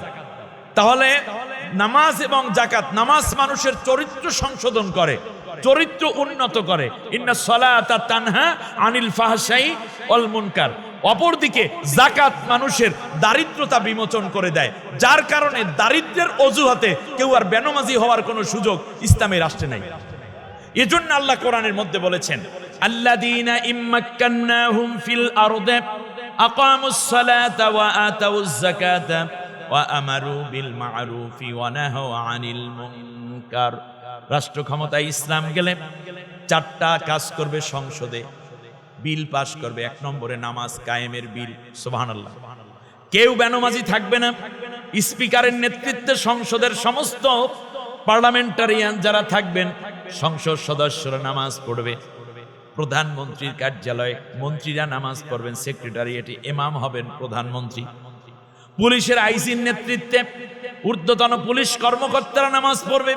ডিসি সাহেবের নেতৃত্বে তার অধীনস্থরা নামাজ পড়বে। ভাইস চ্যান্সেলরের নেতৃত্বে ইউনিভার্সিটির ছাত্রছাত্রীরা নামাজ পড়বে এবং অধ্যাপকরা নামাজ পড়বে। বলুন সুবহানাল্লাহ। টিওনো সাহেব ইমাম হইয়া নামাজ পড়বেন, উপজেলার চেয়ারম্যান অন্যান্য সবাইকে নিয়ে। ইউনিয়নের চেয়ারম্যান নামাজ পড়বে মেম্বারদেরকে নিয়ে, মেম্বার নামাজ পড়বে চৌকিদার এবং জনগণকে নিয়ে। বলুন দেখি, এমন একটা সমাজ যদি প্রতিষ্ঠিত হয়, সেই সমাজে চুরি ডাকাতি কি আর থাকে? কিন্তু এই নামাজের যতগুলো বাধা আছে, তার মধ্যে সবচেয়ে বড় বাধা হচ্ছে দারিদ্রতা। মানুষ বেনামাজি হওয়ার যতগুলো কারণ আছে, তার মধ্যে পরবর্তী সবচেয়ে বড় বাধার নাম হচ্ছে দারিদ্রতা। আপনারা দেখবেন রিক্সা চালক যারা এই রমজানে 90% রিক্সাই অলাই নামাজি, মানে রোজাদার ছিল না, রোজাদার ঠিক কিনা বলেন? গাড়ির ড্রাইভার বেশিরভাগই বেনামাজি। ট্রলার, স্টিমার, লঞ্চ যারা চালায় তাদের বেশিরভাগই দেখা যায় বেনামাজি। কিছু লোক নামাজি ছিলেন, ঠিক কিনা? খেটে খাওয়া, রাত জোগাড়ি করে, ইট টানে, বালু টানে, মাটি কাটে, ভ্যান চালায়, অটো চালায়। এই মানুষগুলো রোজা রাখতে পারে না বলে রোজা ছেড়ে দেয়, নামাজও নাই, রোজাও নাই। এই জন্য আল্লাহর চাইতে বেশি আমরা কেউ জানি না। আল্লাহ রব্বুল আলামিন নামাজ কায়েম করার পাশাপাশি বলেছেন তোমরা যাকাত দিবা। যাকাত মানুষের অর্থ সংকট কাটাইয়া ধনী বানাইয়া দেবে, আর মানুষের চরিত্র সংশোধন করে দিবে নামাজ। তার কারণ নামাজের মধ্যে যখন মুয়াজ্জিন ডাকে তখন বলে হাইয়া আলাস সালাহ, নামাজে আসো। এর পরপরই বলা হয় হাইয়া আলাল ফালাহ। মানে কি? কল্যাণের দিকে, মানে নামাজের দিকে কল্যাণ। এই জন্য আল্লাহ নবী একদিকে নামাজ প্রতিষ্ঠা করেছেন, অপরদিকে যাকাত ভিত্তিক অর্থ ব্যবস্থা কায়েম করেছেন। অতএব বোঝা যায় যাকাত দিলে এই সমাজ থেকে দারিদ্রতা দূর হয়ে যাবে। কিন্তু প্ল্যান ওয়াইজ আমার কাছে, এই দিকে তাকান, আমার কাছে প্রচন্ড ভালো লেগেছে বর্তমান প্রধানমন্ত্রী জনাব তারেক জিয়া, মাননীয় প্রধানমন্ত্রী, তিনি রমজানে আলেমদেরকে নিয়ে ইফতার করেছেন। আলহামদুলিল্লাহ। ঈদ পুনর্মিলনী করেছেন, মানে ঈদের দিন শুভেচ্ছা বিনিময় করেছেন। সেখানেও তিনি আলেমদেরকে ডেকেছেন। বিশেষ করে বাইতুল মোকাররমের খতিব, এরপরে আব্দুর রাজ্জাক বিন ইউসুফ, সেখান থেকে ধরে আমাদের আসুন্নাহ ফাউন্ডেশনের সম্মানিত চেয়ারম্যান জনাব শেখ আহমদুল্লাহ ভাই এবং অন্যান্য মুরব্বীদের নাম যাদের বললাম, আল্লাহ সবাইকে নেক হায়াত এবং দীর্ঘ সাফল্য দান করুন, বলেন আমিন। আল্লাহ তাআলা আকরামাহুমুল্লাহ, আল্লাহ তাদের সম্মানিত করুন। তাদের কাছে যাকাত বিষয়ে কথা জিজ্ঞেস করা হলো আসুন্নাহ ফাউন্ডেশনের সম্মানিত চেয়ারম্যানের কাছে। এটা নিয়ে তিনি ব্রিফও করেছেন। সরাসরি প্রধানমন্ত্রী ডেকেছেন তাকে, আমি আপনি না। আমার কথা আপনারা বুঝতেছেন না মনে হয়? এর মানে প্রধানমন্ত্রীর বিনয় এবং দূরদর্শিতাকে আমি ধন্যবাদ জানাই, যে কিভাবে এই জাতিকে সমৃদ্ধ করা যায়, যাকাত ব্যবস্থা কিভাবে আদায় করা যায়। যেহেতু আসুন্নাহ এই ব্যাপারে কাজ করছে, কিন্তু আমার কাছে, আপনাদের কষ্ট হচ্ছে না তো, আমার কাছে একটা জায়গায় প্রশ্ন রয়ে গেছে, এই প্রশ্ন হয়তো আপনাদেরও। সেটা হচ্ছে বাংলাদেশের এমন কোন প্রধানমন্ত্রী এর আগে তো ছিল না যারা জাকাত নিয়ে কমপক্ষে আলেমদের কাছে জিজ্ঞেস করে। এরকম তো কেউ ছিল না। এই প্রধানমন্ত্রী যে জিজ্ঞেস করলেন, আলেমদের বড় একটা সুযোগ ছিল কথা বলার। সেটা হচ্ছে প্রথমেই বলা উচিত ছিল যে মাননীয় প্রধানমন্ত্রী, আপনার প্রতি আমরা কৃতজ্ঞ এবং আপনাকে আমরা ধন্যবাদ জানাই, আমাদেরকে ডেকেছেন। কিন্তু আল্লাহ নবী সাল্লাল্লাহু আলাইহি ওয়াসাল্লাম জাকাত নিয়েছেন, আল্লাহ তাআলা জাকাত নিয়েছেন দ্বিতীয় কর্মসূচি। প্রথম কর্মসূচি হলো নামাজ কায়েম করা। অতএব জাকাত তো সেই সমাজে প্রতিষ্ঠিত হবে যেই সমাজে নামাজ প্রতিষ্ঠিত আছে। অতএব আপনি প্রথমে আমাদের এই সমাজে আগামী সংসদ অধিবেশনে প্রত্যেক বালেক বালেগা মুসলমান নারী পুরুষ নামাজ পড়াকে আবশ্যক করে দেন, তারপর জাকাত আদায়ের বিষয়ে আমরা আপনাকে সহযোগিতা করব। কি যে একটা সুযোগ গেল রে শেখ আহমদুল্লাহ ভাই, বুঝতেই পারছেন কিনা আল্লাহ তাআলা ভালো জানেন। কি যে একটা বড় সুযোগ গেল। আব্দুর রাজ্জাক বিন ইউসুফ হাফিজাহুল্লাহ আকরামাহুল্লাহ, বাইতুল মুকাররমের খতিব সাহেব কত বড় একটা সুযোগ মিস করেছেন। কোটি কোটি মানুষ নামাজি হয়ে উঠত যদি শুধুমাত্র আপনারা একটু দাবি করতে পারতেন। কারণ ইসলামে জাকাত আগের কথা আসে নাই, প্রথমে আসছে নামাজের কথা। যেই সমাজে নামাজি তৈরি হয় ওই নামাজিরাই জাকাত দিয়া ওই সমাজকে সমৃদ্ধ করে। বেনামাজি জাকাত দিলে তার মধ্যে বরকত হবে না, তার দ্বারা কোনোদিন সমাজ সমৃদ্ধি লাভ করতে পারবে না। আর বেনামাজি জাকাত দেবে কি, সে তো চিন্তা করে এর দ্বারা আমার ব্যক্তিগত কিছু ফায়দা হয় যদি। তার কারণ ইসলাম চায় প্রথমে চরিত্র সংশোধন, আর চরিত্র সংশোধন হয় নামাজের দ্বারা। আর যে ব্যক্তি নামাজি হয় নিজেই জাকাত মানুষের বাড়ি বাড়ি পৌঁছাইয়া দেয়। যখন নামাজি হয়ে উঠতো আগামী বছরই দেখা যেত সরকারি কোষাগারে কমপক্ষে 30,000 কোটি টাকা জাকাত উঠে যেত। তা প্রথমে জাকাত না প্রথমে নামাজ? তা প্রথম ক্লাসের পড়াটা দেওয়ার একটা দারুণ সুযোগ ছিল ওই মজলিসে। আলেম ভাইরা হয়তো ভুলে গেছেন, আর সুযোগ আসবে কিনা আমি জানি না। দ্বিতীয় হচ্ছে জাকাত আদায় করবেন। আপনি জাকাত আদায় করবেন, বেশ ভালো কথা। ইমাম মুয়াজ্জিনদের একটি দারুণ ভাতা দেওয়ার ব্যবস্থা করছে সরকার, আপনারা দেখেছেন কিনা? প্রধানমন্ত্রী নিজ হাতে এটা দিয়েছেন, খুব চমৎকার। অ্যাপ্রিশিয়েট করলাম আপনার এই কাজকে। এর বরকতে আল্লাহ তাআলা আপনাকেও ভালো রাখুন, আপনার মা বাবাকে আল্লাহ জান্নাতুল ফেরদাউস নসিব করুন।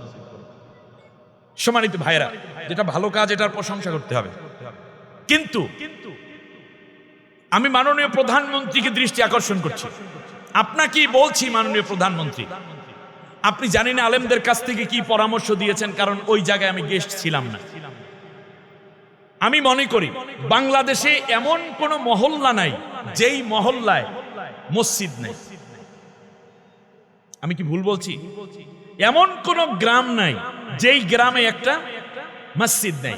এবং মসজিদ আছে মানেই সেখানে ইমাম আছে, মুয়াজ্জিন আছে। আপনি ইমাম মুয়াজ্জিনদের ভাতা আপনি দিয়ে কুলাইতে পারবেন না। আপনি কত দিবেন? 5,000, 10,000, 20,000, এতে ইমামের দুঃখ যাবে না। কিন্তু আপনি একটা কাজ করতে পারেন, রাষ্ট্রেরও দুঃখ যাবে, জাকাত ব্যবস্থা কায়েম হয়ে যাবে। রাষ্ট্রের সাথে যখন ইমামদেরকে ইনক্লুড করা হবে, যখন তাদেরকে কাজে জড়ানো হবে, অর্থাৎ মুসল্লিরা তো সবাই নামাজে যায়, যদি নামাজ কায়েমের আইন পাস হয় তাহলে মুসল্লিরা নামাজ পড়তে যাবে কোথায়? কথা বলে না দর্শক? মসজিদে। মসজিদে কার নেতৃত্বে নামাজ পড়ে? ইমাম সাহেবের নেতৃত্বে। মুসল্লিরা কার কথা শোনে? ডেইলি কয়বার যাবে মসজিদে? 5 বার। বছরে যাবে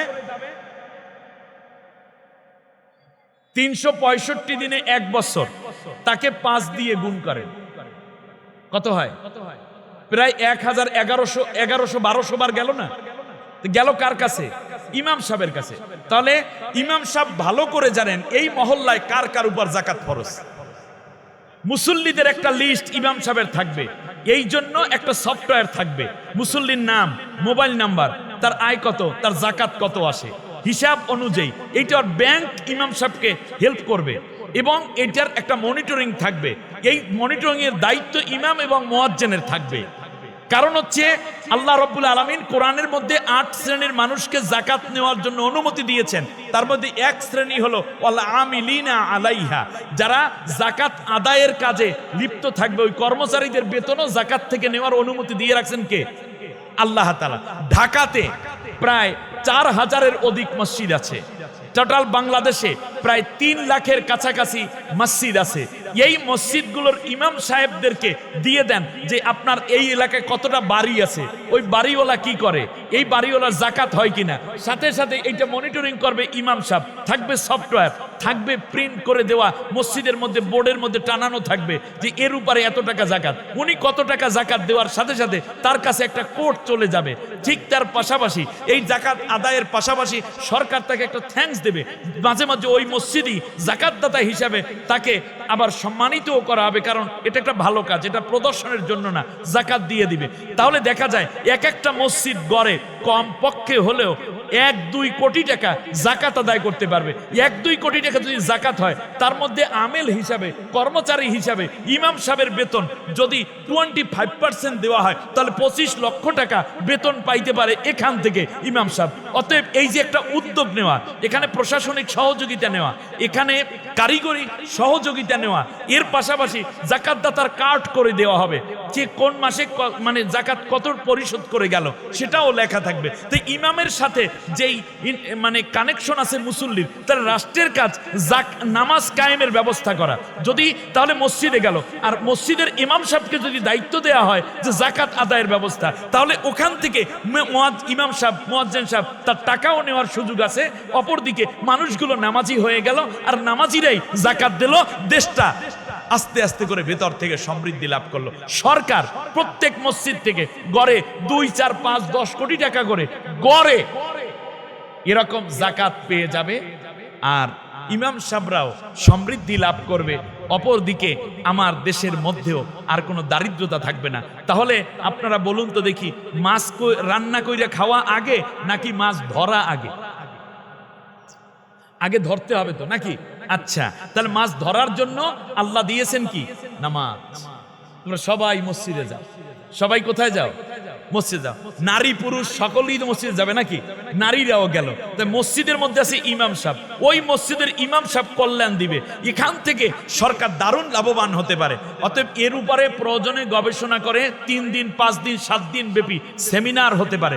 সরকারের মানে ধর্ম মন্ত্রণালয় থেকে নিয়ে অন্যান্য মন্ত্রণালয়কে এখানে ইনক্লুড করাইয়া দিয়া এই দায়িত্ব যদি দেওয়া হয়, তাহলে দেশের মধ্যে আর কোনো গরিব থাকবে না। একটা মাস্টার প্ল্যান করে আগামী 5 বছরে যদি এই জাকাত ব্যবস্থা প্রতিষ্ঠিত করা হয়, তাহলে ইনশাআল্লাহ জাকাত নেওয়ার লোক 5 বছর আর খুঁজে পাওয়া যাবে।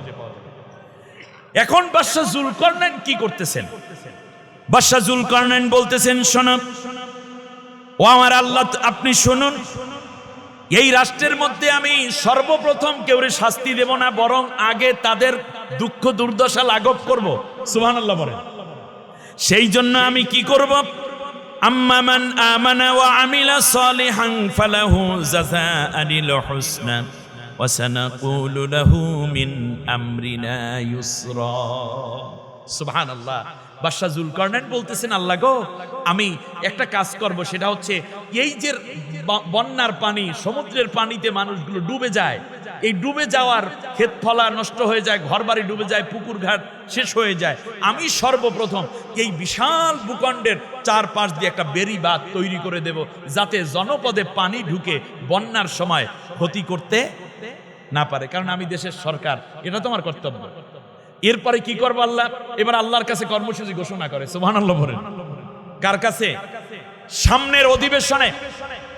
আবার বলি শুনুন, সামনের পার্লামেন্টে মানে অধিবেশনে বাজেট পাস হবে। অর্থমন্ত্রী বাজেট পাস প্রণয়ন করে সংসদে উপস্থাপন করবেন।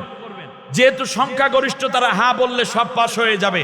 মাননীয় অর্থমন্ত্রী, মাননীয় প্রধানমন্ত্রী, মন্ত্রী পরিষদ, আমি বলছি সর্বপ্রথম বাজেট প্রণয়ন করে মূল্যায়ন করার পর আপনারা সকলের উচিত তাহাজ্জুদ নামাজে দাঁড়ানো, তারপরে ফাইলটা আল্লাহকে ধরিয়ে দেয়া, রব্বুল আলামিন তোমার এই সুন্দর ভূখণ্ডে বাংলাদেশে আমরা দায়িত্ব নিয়েছি, আল্লাহ এই আমাদের আকাঙ্ক্ষা, এই বাজেট যেন আমরা বাস্তবায়ন করতে পারি, মানুষের সেবা করতে পারি, সেই তৌফিক দাও। আর না হলে মনে রাখবেন, আপনি যত হাজার কোটি টাকার বাজেট দেন না কেন, জাতির দুর্ভোগ কমবে না।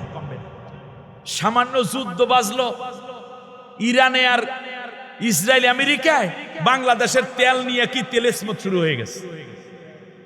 আমার দেশের মানুষগুলো কবে ভালো হবে? তেলগুলো বাজারজাত না করে, বিক্রি না করে তারা মজুত করছে, সিন্ডিকেট করছে। এই সিন্ডিকেট ভাঙার জন্য প্রয়োজনে সেনাবাহিনী নামিয়ে দেন। এই জাতির ভাগ্য উন্নয়ন কবে হবে? একটাই ভাগ্য উন্নয়নের রাস্তা, সেটা হচ্ছে আল্লাহর কোরআনের শাসন, এছাড়া আর সম্ভব না। আল্লাহ রাব্বুল আলামিনের কাছে বাদশা যুলকারনাইন বললেন, আল্লাহ আমি কিছু পরিকল্পনা নিয়েছি, এক নম্বরে কি করব বলেন তো দেখি? বেড়িবাঁধ দেব। দ্বিতীয় হচ্ছে আল্লাহ এই বেড়িবাঁধ এবং এই দেশ উন্নয়নের জন্য কিছু মানুষকে আমি কর্মচারী হিসাবে নিয়োগ দেব। আমার সাথে তো লোকজন আছি, এই একেবারে নিম্নবিত্ত এবং অশিক্ষিত জনপদে রব্বুল আলামিন, এরপর আর কোনো দুনিয়া নাই, পশ্চিমে আর কোনো দুনিয়া নাই। আল্লাহ তাআলা না বুঝে মূর্তি পূজা করে, চন্দ্র সূর্যের পূজা করে। ও আল্লাহ গো, তোমার কাছে একটা দাবি করি, আমি পরিকল্পনা নিয়েছি আল্লাহ, এই বিশাল কাজ যখন করতে যাব তখন আমি মানুষকে নিয়োগ দেব। সেই ক্ষেত্রে আল্লাহ তাআলা আমি কাউকে ঈমানের দাওয়াত আগে দেব না। আল্লাহু আকবার। ঈমানের দাওয়াত আমি আগে দেব না। প্রথমে যেই কাজটা করব আমি, তা হলো এই যে আমি নামাজে দাঁড়াবো।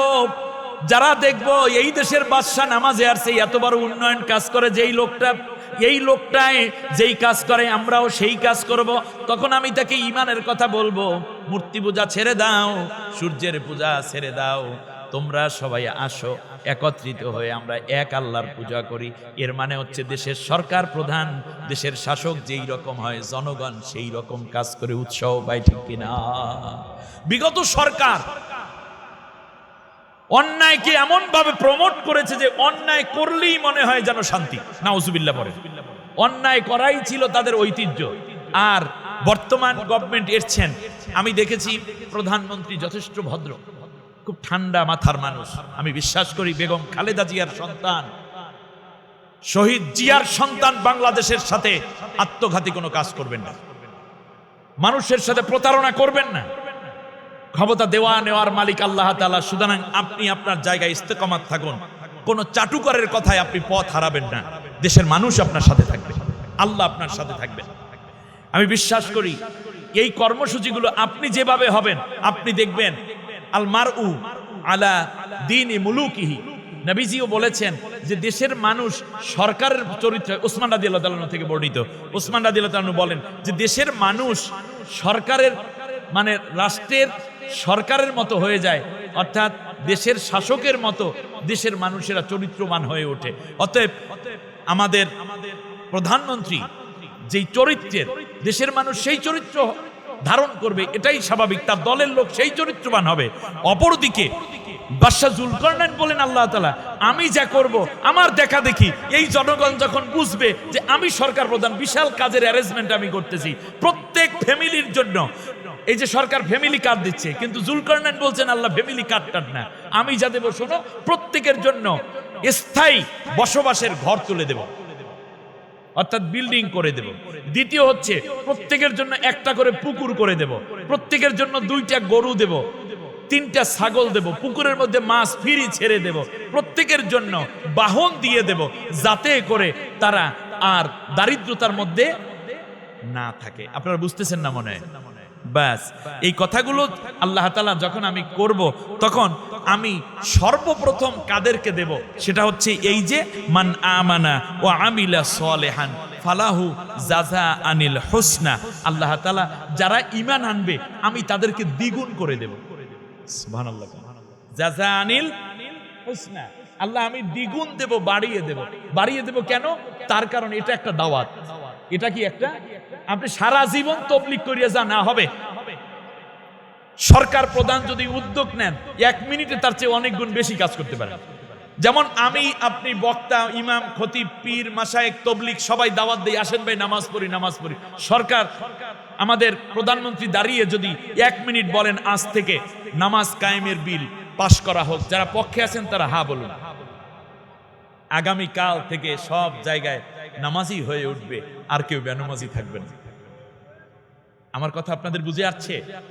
পর্দার ব্যাপারে আপনি কত ওয়াজ করবেন না, কিন্তু আপনি বলুন যদি সরকার উদ্যোগ নেয় যে সবাই পর্দা পুশিদের শালীনতার সাথে চলবে, আপনি বলেন দেখি এটা বলতে সময় লাগবে 30 সেকেন্ড, আমার 300 বছরের ওয়াজের চেয়ে শ্রেষ্ঠ, ঠিক না? এই জন্য বাদশা যুলকারনাইন বলছেন আল্লাহ তাআলা আমার দাওয়াতটা এরকম, যেমন যারা ঈমান আনলো তাদেরকে ঘর দেব 2টা কইরা। সবাই পাবে কয়টা? একটা, কিন্তু ইমানদার পাবে কয়টা? 2টা। ওকে, সবাইকে যদি আমি চাল দেই 1 মণ, তাহলে ইমানদারদেরকে দেব কয় মণ? 2 মণ। তাদেরকে যদি গরু দেই 2টা সবাইকে, তাহলে ইমান হওয়ার কারণে তাকে দেব কয়টা? 4টা। এইটার দেখা দেখি যারা 2টা পেয়েছে তারা বলবে তুমি 4টা পাইলে কেন?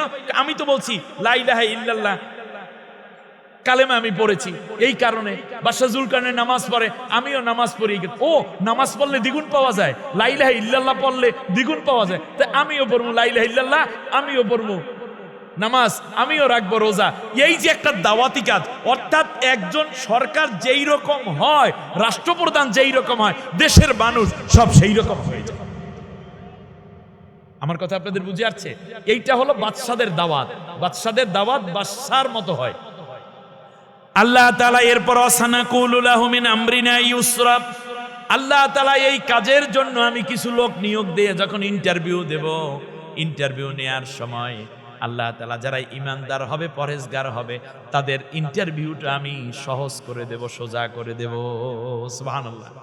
অর্থাৎ যখন আমার কাছে আসবে কোনো নামাজি পরহেজগার ছেলে, হোক না সেটা বিসিএস, হোক না সেটা পুলিশের আইজি নিয়োগ, পুলিশের সেনা কিংবা সেনা প্রধানের নিয়োগ, অথবা সেটা হতে পারে প্রাইমারি, হাই স্কুল, কলেজ, ইউনিভার্সিটির শিক্ষক নিয়োগ, ইঞ্জিনিয়ার কিংবা বিসিএস ক্যাডার, ডাক্তারি, আমার কাছে যখন কেউ আসবে যারা নামাজি হবে, পরহেজগার হবে, তোমাকে ভয় করবে, আল্লাহ তাদেরকে আমি সংক্ষিপ্ত প্রশ্ন কইরা ছাইরা দেব। সুবহানাল্লাহ। কাদেরকে? যারা ঈমান আনবে এবং সৎ কাজ করবে। কারণ একটি রাষ্ট্র, আপনাদেরকে বলি, একটি রাষ্ট্র যদি সমৃদ্ধি অর্জন করতে হয় তাহলে শুধু শিক্ষিত হলেই হবে না, শিক্ষার পাশাপাশি সৎ হতে হবে। অসৎ নাগরিক দিয়া কোনোদিন কোনো সরকার উন্নতি করতে পারে না। ঠিক না বলেন? তাহলে গত গভর্নমেন্টও তার প্রমাণ, এখনো তা কিন্তু প্রমাণিত হবে। অতএব যেই সেক্টরে ইউনিভার্সিটিগুলোর ভাইস চ্যান্সেলর গুলোকে পরিবর্তন করা হচ্ছে, বিভিন্ন জায়গায় কয়েকজন সৎ লোক বসা ছিল বিভিন্ন জায়গায়, তাদেরকে পরিবর্তন করে কাদেরকে আপনারা বসাচ্ছেন আমার মাথায় ধরে না। তবে একটা কথা, যদি সৎ লোকদেরকে নেতৃত্ব দিতে না পারেন মাননীয় প্রধানমন্ত্রী, তাহলে মনে রাখবেন শেখ মুজিবুর রহমান যেমন বলছিল সবাই পায় তেলের খনি, স্বর্ণের খনি, আমি পেয়েছি চোরের খনি। আল্লাহ আপনাকে এই বদনাম থেকে বাঁচানোর তৌফিক দিন। লোক যে দলের হোক, যে ধর্মের হোক, যে আইডিওলজির হোক, যেই লোকটি সৎ সেই লোকটিকে আপনি দায়িত্ব দিবেন। যোগ্যতার পাশাপাশি সততা না থাকলে তার যোগ্যতা দিয়ে দেশের সম্পদ বিদেশে আবার পাচার করবে, আবার তারা সুদ ঘুষ করবে, আবার দুর্নীতি করবে, আপনি পুরো ফল্টে পড়বেন, আপনি বদনামের মধ্যে পড়ে যাবেন। অতএব নিয়োগের ক্ষেত্রে সততাকে প্রায়োরিটি দিবেন, যেটা বাদশাহ জুলকারনাইন দিয়েছে।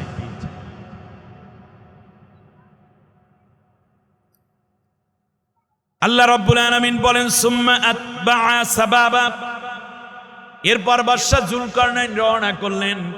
তাহলে আমরা এই জায়গা থেকে একটা জিনিস বুঝলাম, সেটা হচ্ছে এই বাদশাহিত্ব হলে রাষ্ট্র পরিচালনা সহজ হয়, দ্বীন ইসলাম পালন করা সহজ হয়। স্বাধীনতার কত বছর হলো? 54 বছর না? আচ্ছা, আমি একটা উদাহরণ দিই শুধু। মুসলমানদের কাছে সবচেয়ে পবিত্রতম জায়গা হলো মসজিদ, ঠিক না? আপনারা বলেন, এই স্বাধীনতার 54 বছরের পরেও মসজিদের জোতা চুরিও কি ফিরছে? অন্যগুলা বাদ দিলাম, মসজিদের জোতা চুরিও না। ইমাম সাহেবের জোতাও সুযোগ পাইলে চুরি হয় কি হয় না? পীর সাহেবের জোতা চুরি হয় কি হয় না?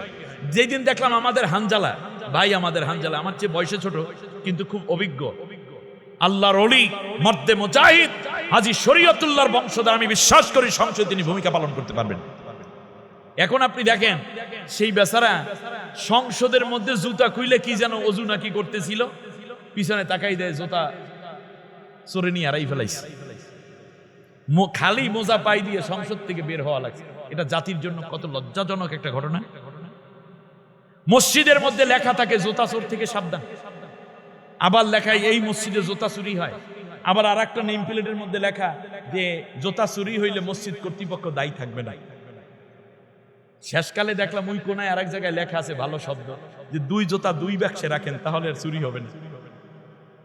স্বাধীনতার 54 বছরে কত রাবেয়া বসরি ক্ষমতায় আইলো, কত কাকুরা আইলো, কত নেতা আইলো, কত খাতা আইলো, কত কিছু আইলো।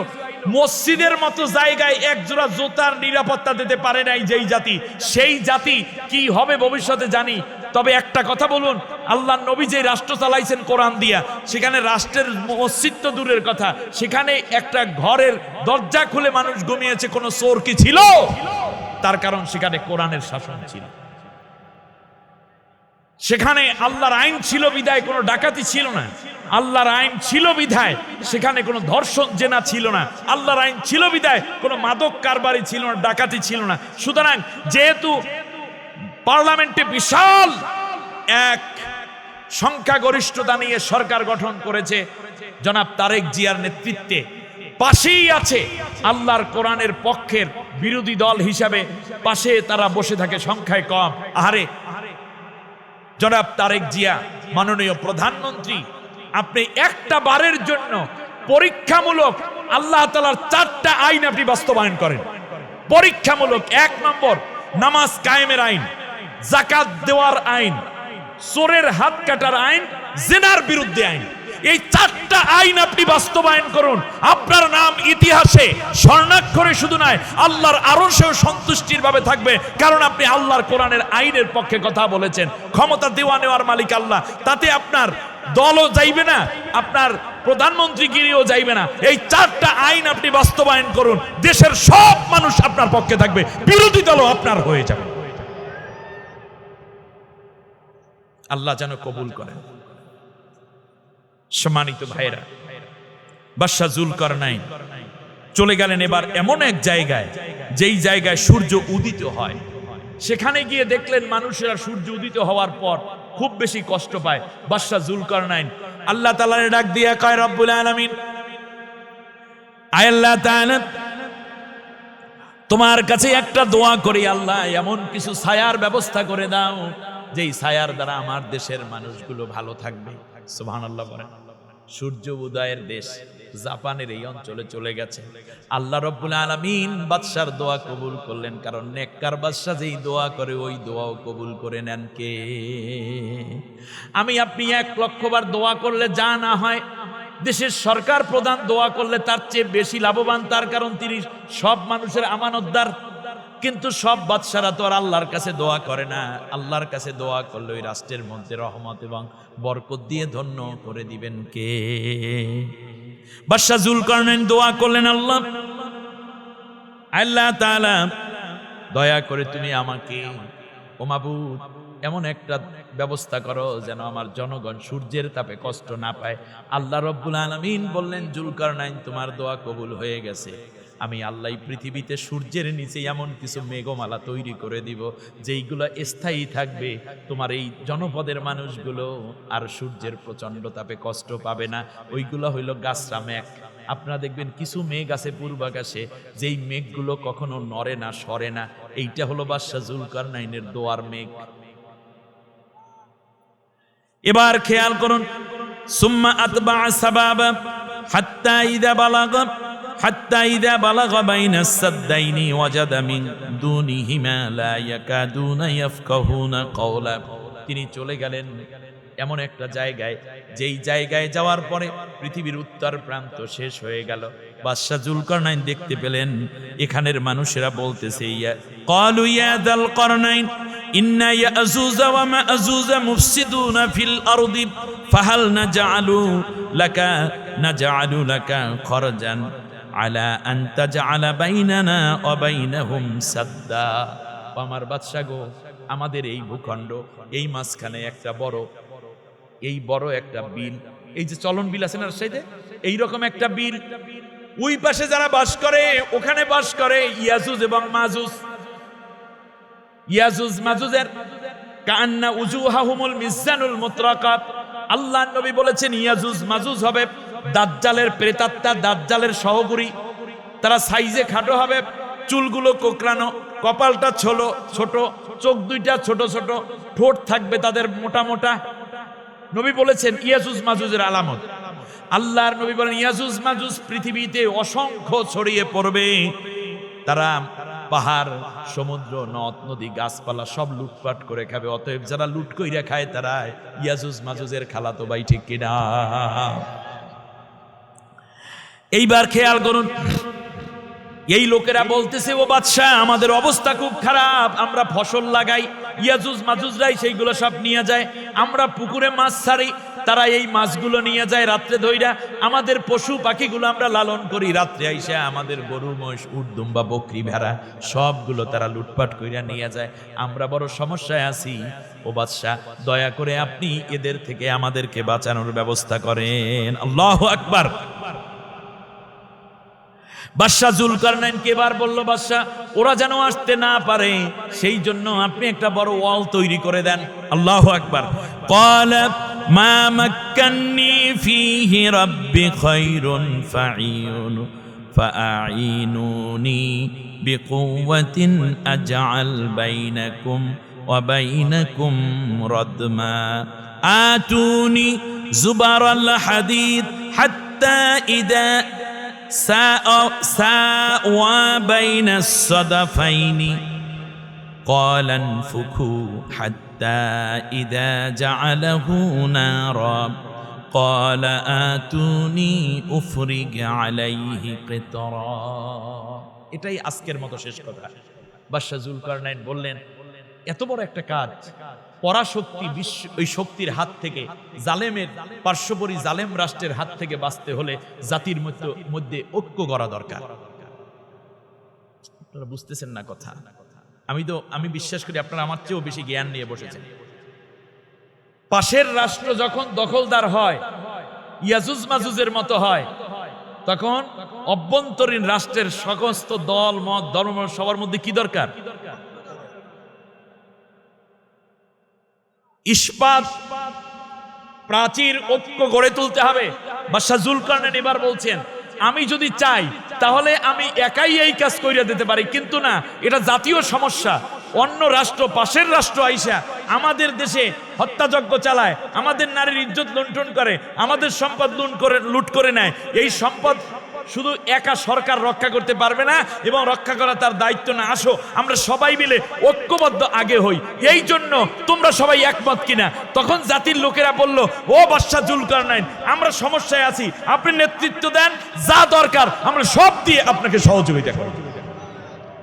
আজ এই তাফসীর মাহফিলে দাঁড়িয়ে চাঁপাই নবাবগঞ্জে আমি বলবো, বাংলাদেশের তিন দিকে ভারত, ভারত বাংলাদেশের বন্ধু এই পরিচয় দিতে ভারত ব্যর্থ হয়েছে।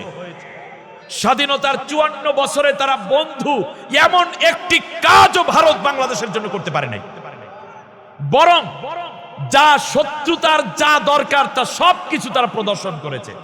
একটা স্বৈর শাসক শেষ পর্যন্ত 16 বছর ক্ষমতায় ছিল ওই ভারতের কলকাঠি নাড়ানোর কারণে। আমার দেশের মেধাবী, উচ্চ শিক্ষিত, সৎ চরিত্রবান দেশপ্রেমিকদেরকে বারবার ভারতই পাচার করা হয়েছে অন্যায়ভাবে, তাদেরকে বন্দী করার জন্য। বাংলাদেশের শিল্প, কল কারখানা, আইন, আদালত, প্রশাসনের বেশিরভাগ জায়গায় ভারতকে বসানো হয়েছিল কেবলমাত্র ভারতের দালালি করার জন্য। এই পালাতক ফ্যাসিস্ট সরকার, ঠিক না? সর্বোপরি আমার সীমান্তে প্রতিদিন মুসলমানদেরকে, বাংলাদেশের মানুষদেরকে হত্যা করা হয়, তারা কাটা তার দিয়েছে। মনে রাখবেন, ভারতের আগ্রাসন থেকে বাঁচতে দরকার ঐক্যবদ্ধ সরকার, ঐক্যবদ্ধ জনমত, যেটা জুলকারনাইন করেছেন। এখন বললেন যে আমি যদি চাই তাহলে এটাকে সংক্ষেপে আমি একটা দেয়াল তৈরি করতে পারি, কিন্তু তোমাদের কি আছে, তোমাদের কন্ট্রিবিউশন দরকার। তার কারণ দেশের মানুষ যখন সরকারকে সহযোগিতা করে, সরকারের হাতকে সমৃদ্ধ করে, তখন তার মধ্যে বরকত দেন কে? আল্লাহ। এই জন্য মাননীয় প্রধানমন্ত্রীকে বলবো, আপনি দলীয় দৃষ্টিকোণের বাইরে এসে দেশ এবং জাতির মানুষকে নিয়ে কাজ করুন। এই যে যাকাত চিন্তা করেছেন, জাতিকে আপনি ইনক্লুড করুন, জাতীয়ভাবে আপনি চিন্তা করুন। আজকে শিক্ষা ব্যবস্থা জাতীয়করণের জন্য জাতীয়ভাবে যেই চিন্তাটা, জাতির মতামত নিন। আপনি শুধু কয়েকজন দলের লোকের মতামতে শেষ করে দিবেন না, তার কারণ জাতি যাচায় তার পালস আপনি বুঝলে আল্লাহ আপনার উপর বেশি বরকত নাজিল করবেন। এবার খেয়াল করুন, বাদশাহ জুলকারনাইন বলতেছেন, শোনো, তোমাদের যার যা আছে তা নিয়ে আমাকে সাহায্য করো। জাতির লোকেরা বলল, বাদশাহ আপনি তামাম দুনিয়ার বাদশাহ, আমরা কি সাহায্য করব? বলল যে তোমাদের ঘরে লোহা আছে না, হাদিদ আছে না, জুবার আল হাদিদ, তোমাদের ঘরে কি হাদিদ নাই, আছে না, লোহা আছে না? কয় আছে। সেই লোহাগুলো এই মাঠের মধ্যে জড়ো করো। আপনারা বলেন, সরকার যদি বলে লোহা দিতে, তারা কি নতুন দাও দেয় না পুরানটা দেয়? ভালোটা দেয় না ভাঙ্গাটা দেয়? খন্তা যেটা দিয়েছে, লোহার রড যেটা দিয়েছে, এটা 30 বছর আগে কোন রকম ফালাই দিয়েছিল, সেই রডটাই নেই, সরকার বলছে এই জন্য দেবে। কেউ কেউ ভালোটা দিয়েছে, কিন্তু সবাই দিয়েছে। সুবহানাল্লাহ বলেন। বাদশাহ জুলকারনাইন কি করলেন? বাদশাহ জুলকারনাইনের এইটার উপরে তিনি আগুন লাগাইয়া দিলেন। যখন তিনি আগুন দিয়ে ফুঁক দিয়া দিলেন, হাত্তা ইদা জালাহু নারা, এর মধ্যে তিনি আগুন লাগাইলেন। এবার আপনারা বলেন দেখি, লোহায় আগুন দিলে লোহা গরম হবে, সাথে সাথে নরম হবে, গলে যাবে, রাইট? এবার তিনি একদিকে লোহায় আগুন জ্বলে, আর জাতির লোকদেরকে ডেকে বললেন, সবাই আসো নামাজে দাঁড়াই। আগুন জ্বলতেছে লোহার মধ্যে, আর বাদশাহ জুলকারনাইন জাতির লোককে নিয়ে ইমামতি কইরা সিজদায় পইরা কয়, রব্বুল আলামিন, বহির শত্রু, পাশের রাষ্ট্রের শত্রু থেকে তুমি আমার জাতিকে বাঁচাইয়া দাও। এমন একটা ওয়াল বানাইয়া দাও, যেই ওয়াল ডিঙ্গাইয়া কোনোদিন আর ইয়াজুজ মাজুজ যেন আমার দেশের ভিতর ঢুকে মানুষের ঘর বাড়ি, ইজ্জত সম্মান, সম্পদ, মাছ, পশু কিছু যেন লুটপাট করতে না পারে, আমার জাতির লোকের ভিতরে যেন কোনো আতঙ্ক সৃষ্টি করতে না পারে। কে কান্দে? জুলকারনাইন। কাদেরকে নিয়ে কান্দেন? লোকদেরকে নিয়ে কান্দেন। অতএব মাননীয় প্রধানমন্ত্রী, আপনি একা নামাজ পড়লে হবে না, আপনি জাতির লোককে নিয়ে নামাজ পড়েন। আর জাতির লোককে নিয়ে নামাজ পড়তে হলে নামাজের বিল সংসদে পাশ করে ফেলে। এই জাতির লোকেরা আপনার বিল পাশের পর থেকে যত নামাজ পড়বে, সমস্ত নামাজের সমান সওয়াব আল্লাহ আপনাকে দিবেন, কারণ আপনি এই বিল পাশ করার কারণে বহু বেনামাজি নামাজি হয়ে উঠবে। আর আল্লাহ তাআলা বলছেন, মাইয়াশফা শাফাআতান হাসানাতান ইয়াকুল লাহু নাসিবুম মিনহা, যে একটি ভালো কাজের সুপারিশ করবে, তার আমলনামায় ভালো কাজের সমান সওয়াব দান করা হবে। ওমাইয়াশফা শাফাআতান সাইয়্যাতান ইয়াকুল লাহু কিফলুম মিনহা, আর যারা একটা খারাপ কাজের সুপারিশ করবে, খারাপ কাজের সমান গুনাহ ওই সুপারিশকারীর আমলনামায় দান করা হবে। আমি শেষ করে দিচ্ছি প্রিয় ভাইরা। এবার বাদশাহ জুলকারনাইন সব বানাইলেন। এবার শুনুন, 300 হাত উঁচা ওয়ালটা। কত হাত? 300 হাত উঁচা, আর 150 হাত পাশে। পাশে কত? 150 হাত এক টানা। এটা লম্বা হয়েছে ইয়াজুজ মাজুজকে গোষ্ঠী থেকে সেভ করার জন্য। একসাথে এটা লম্বা হয়েছে 17,000 মাইল লম্বা।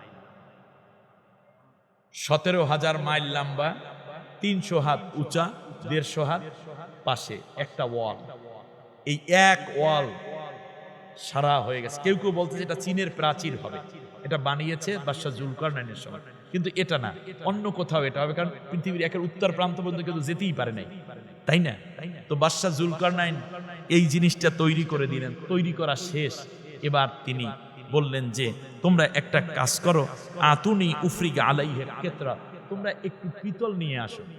তাহলে অলটা হইল কিসের? পিতল, লোহার। এবার আনতে বলতেছেন কি? পিতল। পিতল এনে তিনি এটাকে গরম করেন। গরম করে এটা লিকুইড হয়ে গেছে না পানির মতো। এইবার তিনি লিখলেন বিসমিল্লাহির রহমানির রহিম। নিচে লাইন, দ্বিতীয় লাইন, হাদা মিন ফাদলে রব্বি ওয়া মিন জুলকারনাইন। সুবহানাল্লাহ বলেন। উপরে লেখলেন পরম করুণাময় অসীম দয়ালু আল্লাহর নামে। দ্বিতীয় লাইনে লেখলেন এই যে বড় কাজ, এই কাজটা হয়েছে কেবলমাত্র আল্লাহর দয়ায়। তৃতীয়বারে লেখলেন যে বাদশাহ জুলকারনাইনের সময়ে এই কাজটা হয়েছে। এই জন্য দেখবেন বড় বড় ব্রিজ, কালভার্ট, বিমানবন্দর কিংবা বড় বড় কোনো প্রকল্প যখন উদ্বোধন হয়, তখন ওই দেশের সরকারের নাম লেখা হয় কি হয় না? প্রধানমন্ত্রী উদ্বোধন করবেন বা স্থানীয় এমপির নাম লেখা হয়। এটা কি লেখা হয় কাজ করার পরে না কাজ করার আগে? আমাদের দেশে লেখে কবে? আগে। আর বাদশাহ জুলকারনাইন লিখছেন কখন? এখানে কি আল্লাহর নাম লেখছেন না অন্য কারো নাম লেখছেন? আল্লাহর নাম লেখছেন। অতএব যত উন্নয়ন হবে তার মধ্যে যেন শুধুমাত্র প্রধানমন্ত্রীর নাম না থাকে, এটা আল্লাহর নাম। নেম প্লেট দরকার, থাকুক নেম প্লেট, কিন্তু জনগণের টাকা আত্মসাৎ করে, ট্যাক্সের টাকা নিজে পকেটে ধরে, তারপর বাবার ছবি, মায়ের ছবি, ভাইয়ের ছবি, নিজের ছবি, নিজের মোরাল, তারপরে বাবার বড় বড় মূর্তি বানাইছে। এইগুলো অন্যায় ছিল বিদায় পোলাপাইনে সব মূর্তিগুলো একদিনে ভাঙ্গে শেষ করছে। এরপর দেখলাম সেই দিনে যে 5 আগস্টে শুধু ভাঙ্গে না, বরং ভাঙ্গার সময় কি আবার স্টাইল করে, দেখছেন গলার মধ্যে টান দেয়, আবার সাইডে দেয় ক্যারেন দিয়ে। এটা ভাঙতে ভাঙতে শেষ পর্যন্ত দেখলাম পোলাপাইনে উঠে তারপর শিশু করিয়ে দিচ্ছে। এটা কোনো সম্মান হলো না, অপমানই হলো। অতএব মুসলিমরা পারলাম যে এই রকম সরকার যখন ক্ষমতায় থাকে তখন বড় বড় কাজগুলো সম্ভব হয়। বিধায়ী আল্লাহ রব্বুল আলামিনের কাছে আল্লাহ নবীও রাষ্ট্র ক্ষমতা চাইছে। রব্বি আদখিলনি মুদখালা সিদকিন ওয়া আখরিজনি মুখরাজা সিদিক ওয়াজআলনি মিন লাদুনকা সুলতানান নাসীরা। সুবহানাল্লাহ। রাষ্ট্র ক্ষমতা চাচ্ছেন আল্লাহ নবী। আল্লাহ নবী আল্লাহকে বলছেন, আল্লাহ তুমি আমাকে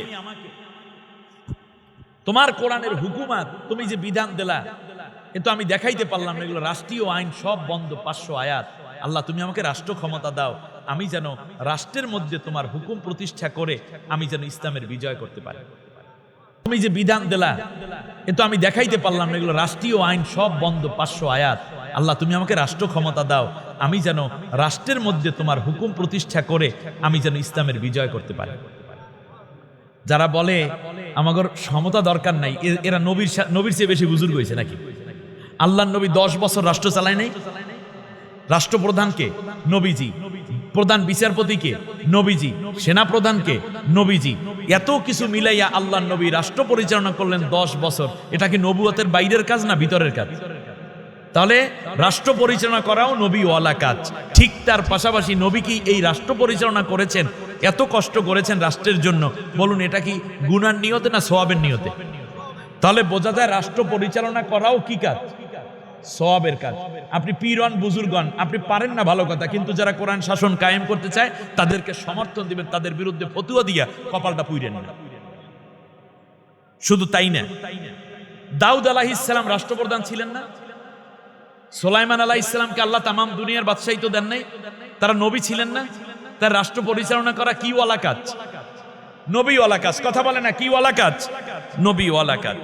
শুধু তাই না, হযরতে সুলাইমান আলাইহিস সালাম তো বললেন, ক্বালা রব্বিগফিরলি ওয়াহাবলি মুলকান লা ইয়ামবাগি লি আহাদিম মিন বা'দি ইন্নাকা আনতাল ওয়াহ্হাব। আল্লাহ তুমি আমারে এমন বড় রাজত্ব দাও যা পৃথিবীতে তুমি কাউকেও আর দেবা না। সুবহানাল্লাহ।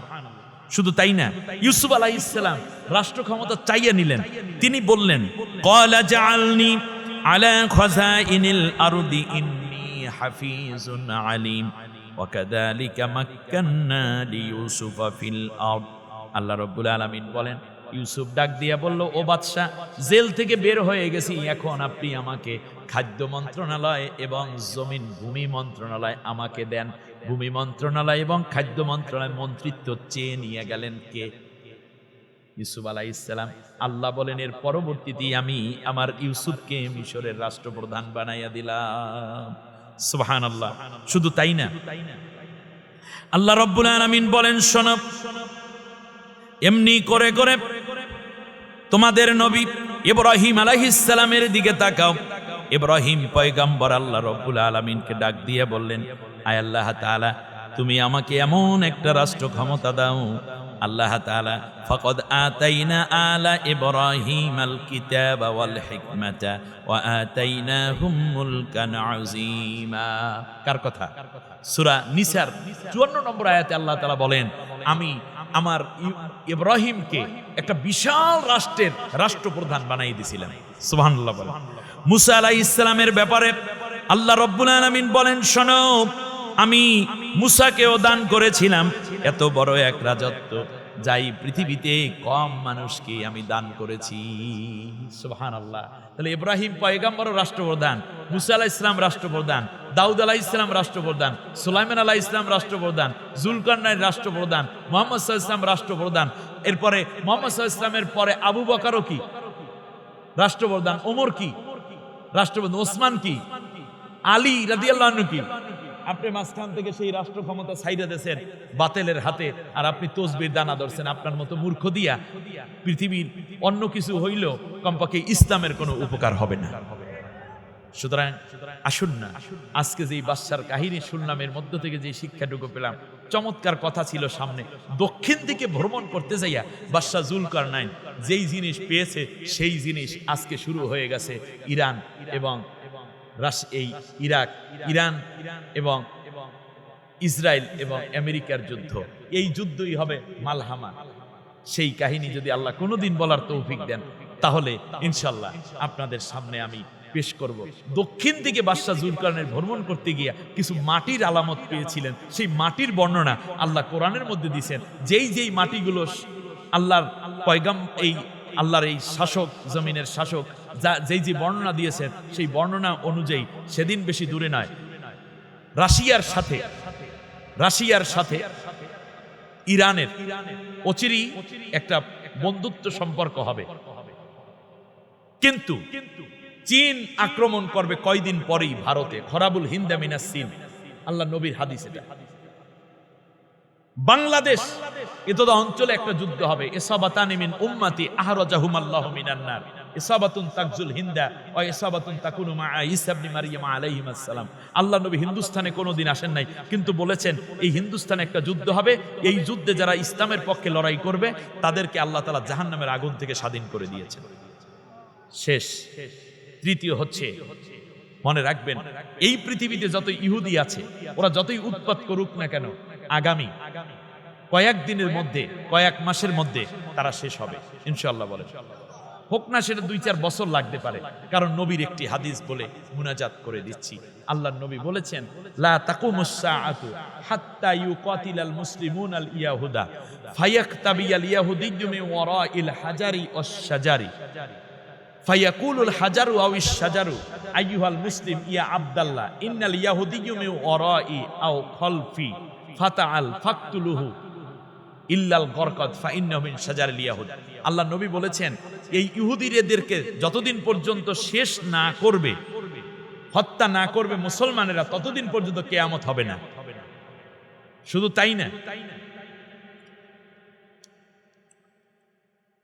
তাই না, শেষ পর্যন্ত এমন হবে তারা গাছ এবং পাথরের আড়ালে লুকাবে, আর গাছ আর পাথর ডাক দিয়া মানুষের মতো কথা বলবে, হে আল্লাহর বান্দা আমার কাছে আসো, ইহুদি আমার পেছনে তাকে হত্যা করে ফেলো। কিন্তু গরকাত নামক গাছ কথা বলবে না। এই জন্য ইহুদিরা ওই হাদিস পাইয়া, নবীর ভবিষ্যৎবাণী পাইয়া, তারা তাদের তেল আবিব এবং জেরুজালেম সহ বিভিন্ন জায়গায় তারা এই গরকাত লক্ষ লক্ষ গাছ লাগায়। তার কারণ তারা মনে করে গরকাত গাছের আড়ালে পাড়াইলে তারা নিরাপদ। কিন্তু তারা বোঝে নাই, আরে গাছ আর পাথর যেখানে ইহুদি পালাবে তা তো বইলেই দেবে, শুধু বলবে না যারা মুসলমান মুজাহিদগণ, সেখানে গিয়ে তালাশ করলেই তোদেরকে পেয়ে যাবে।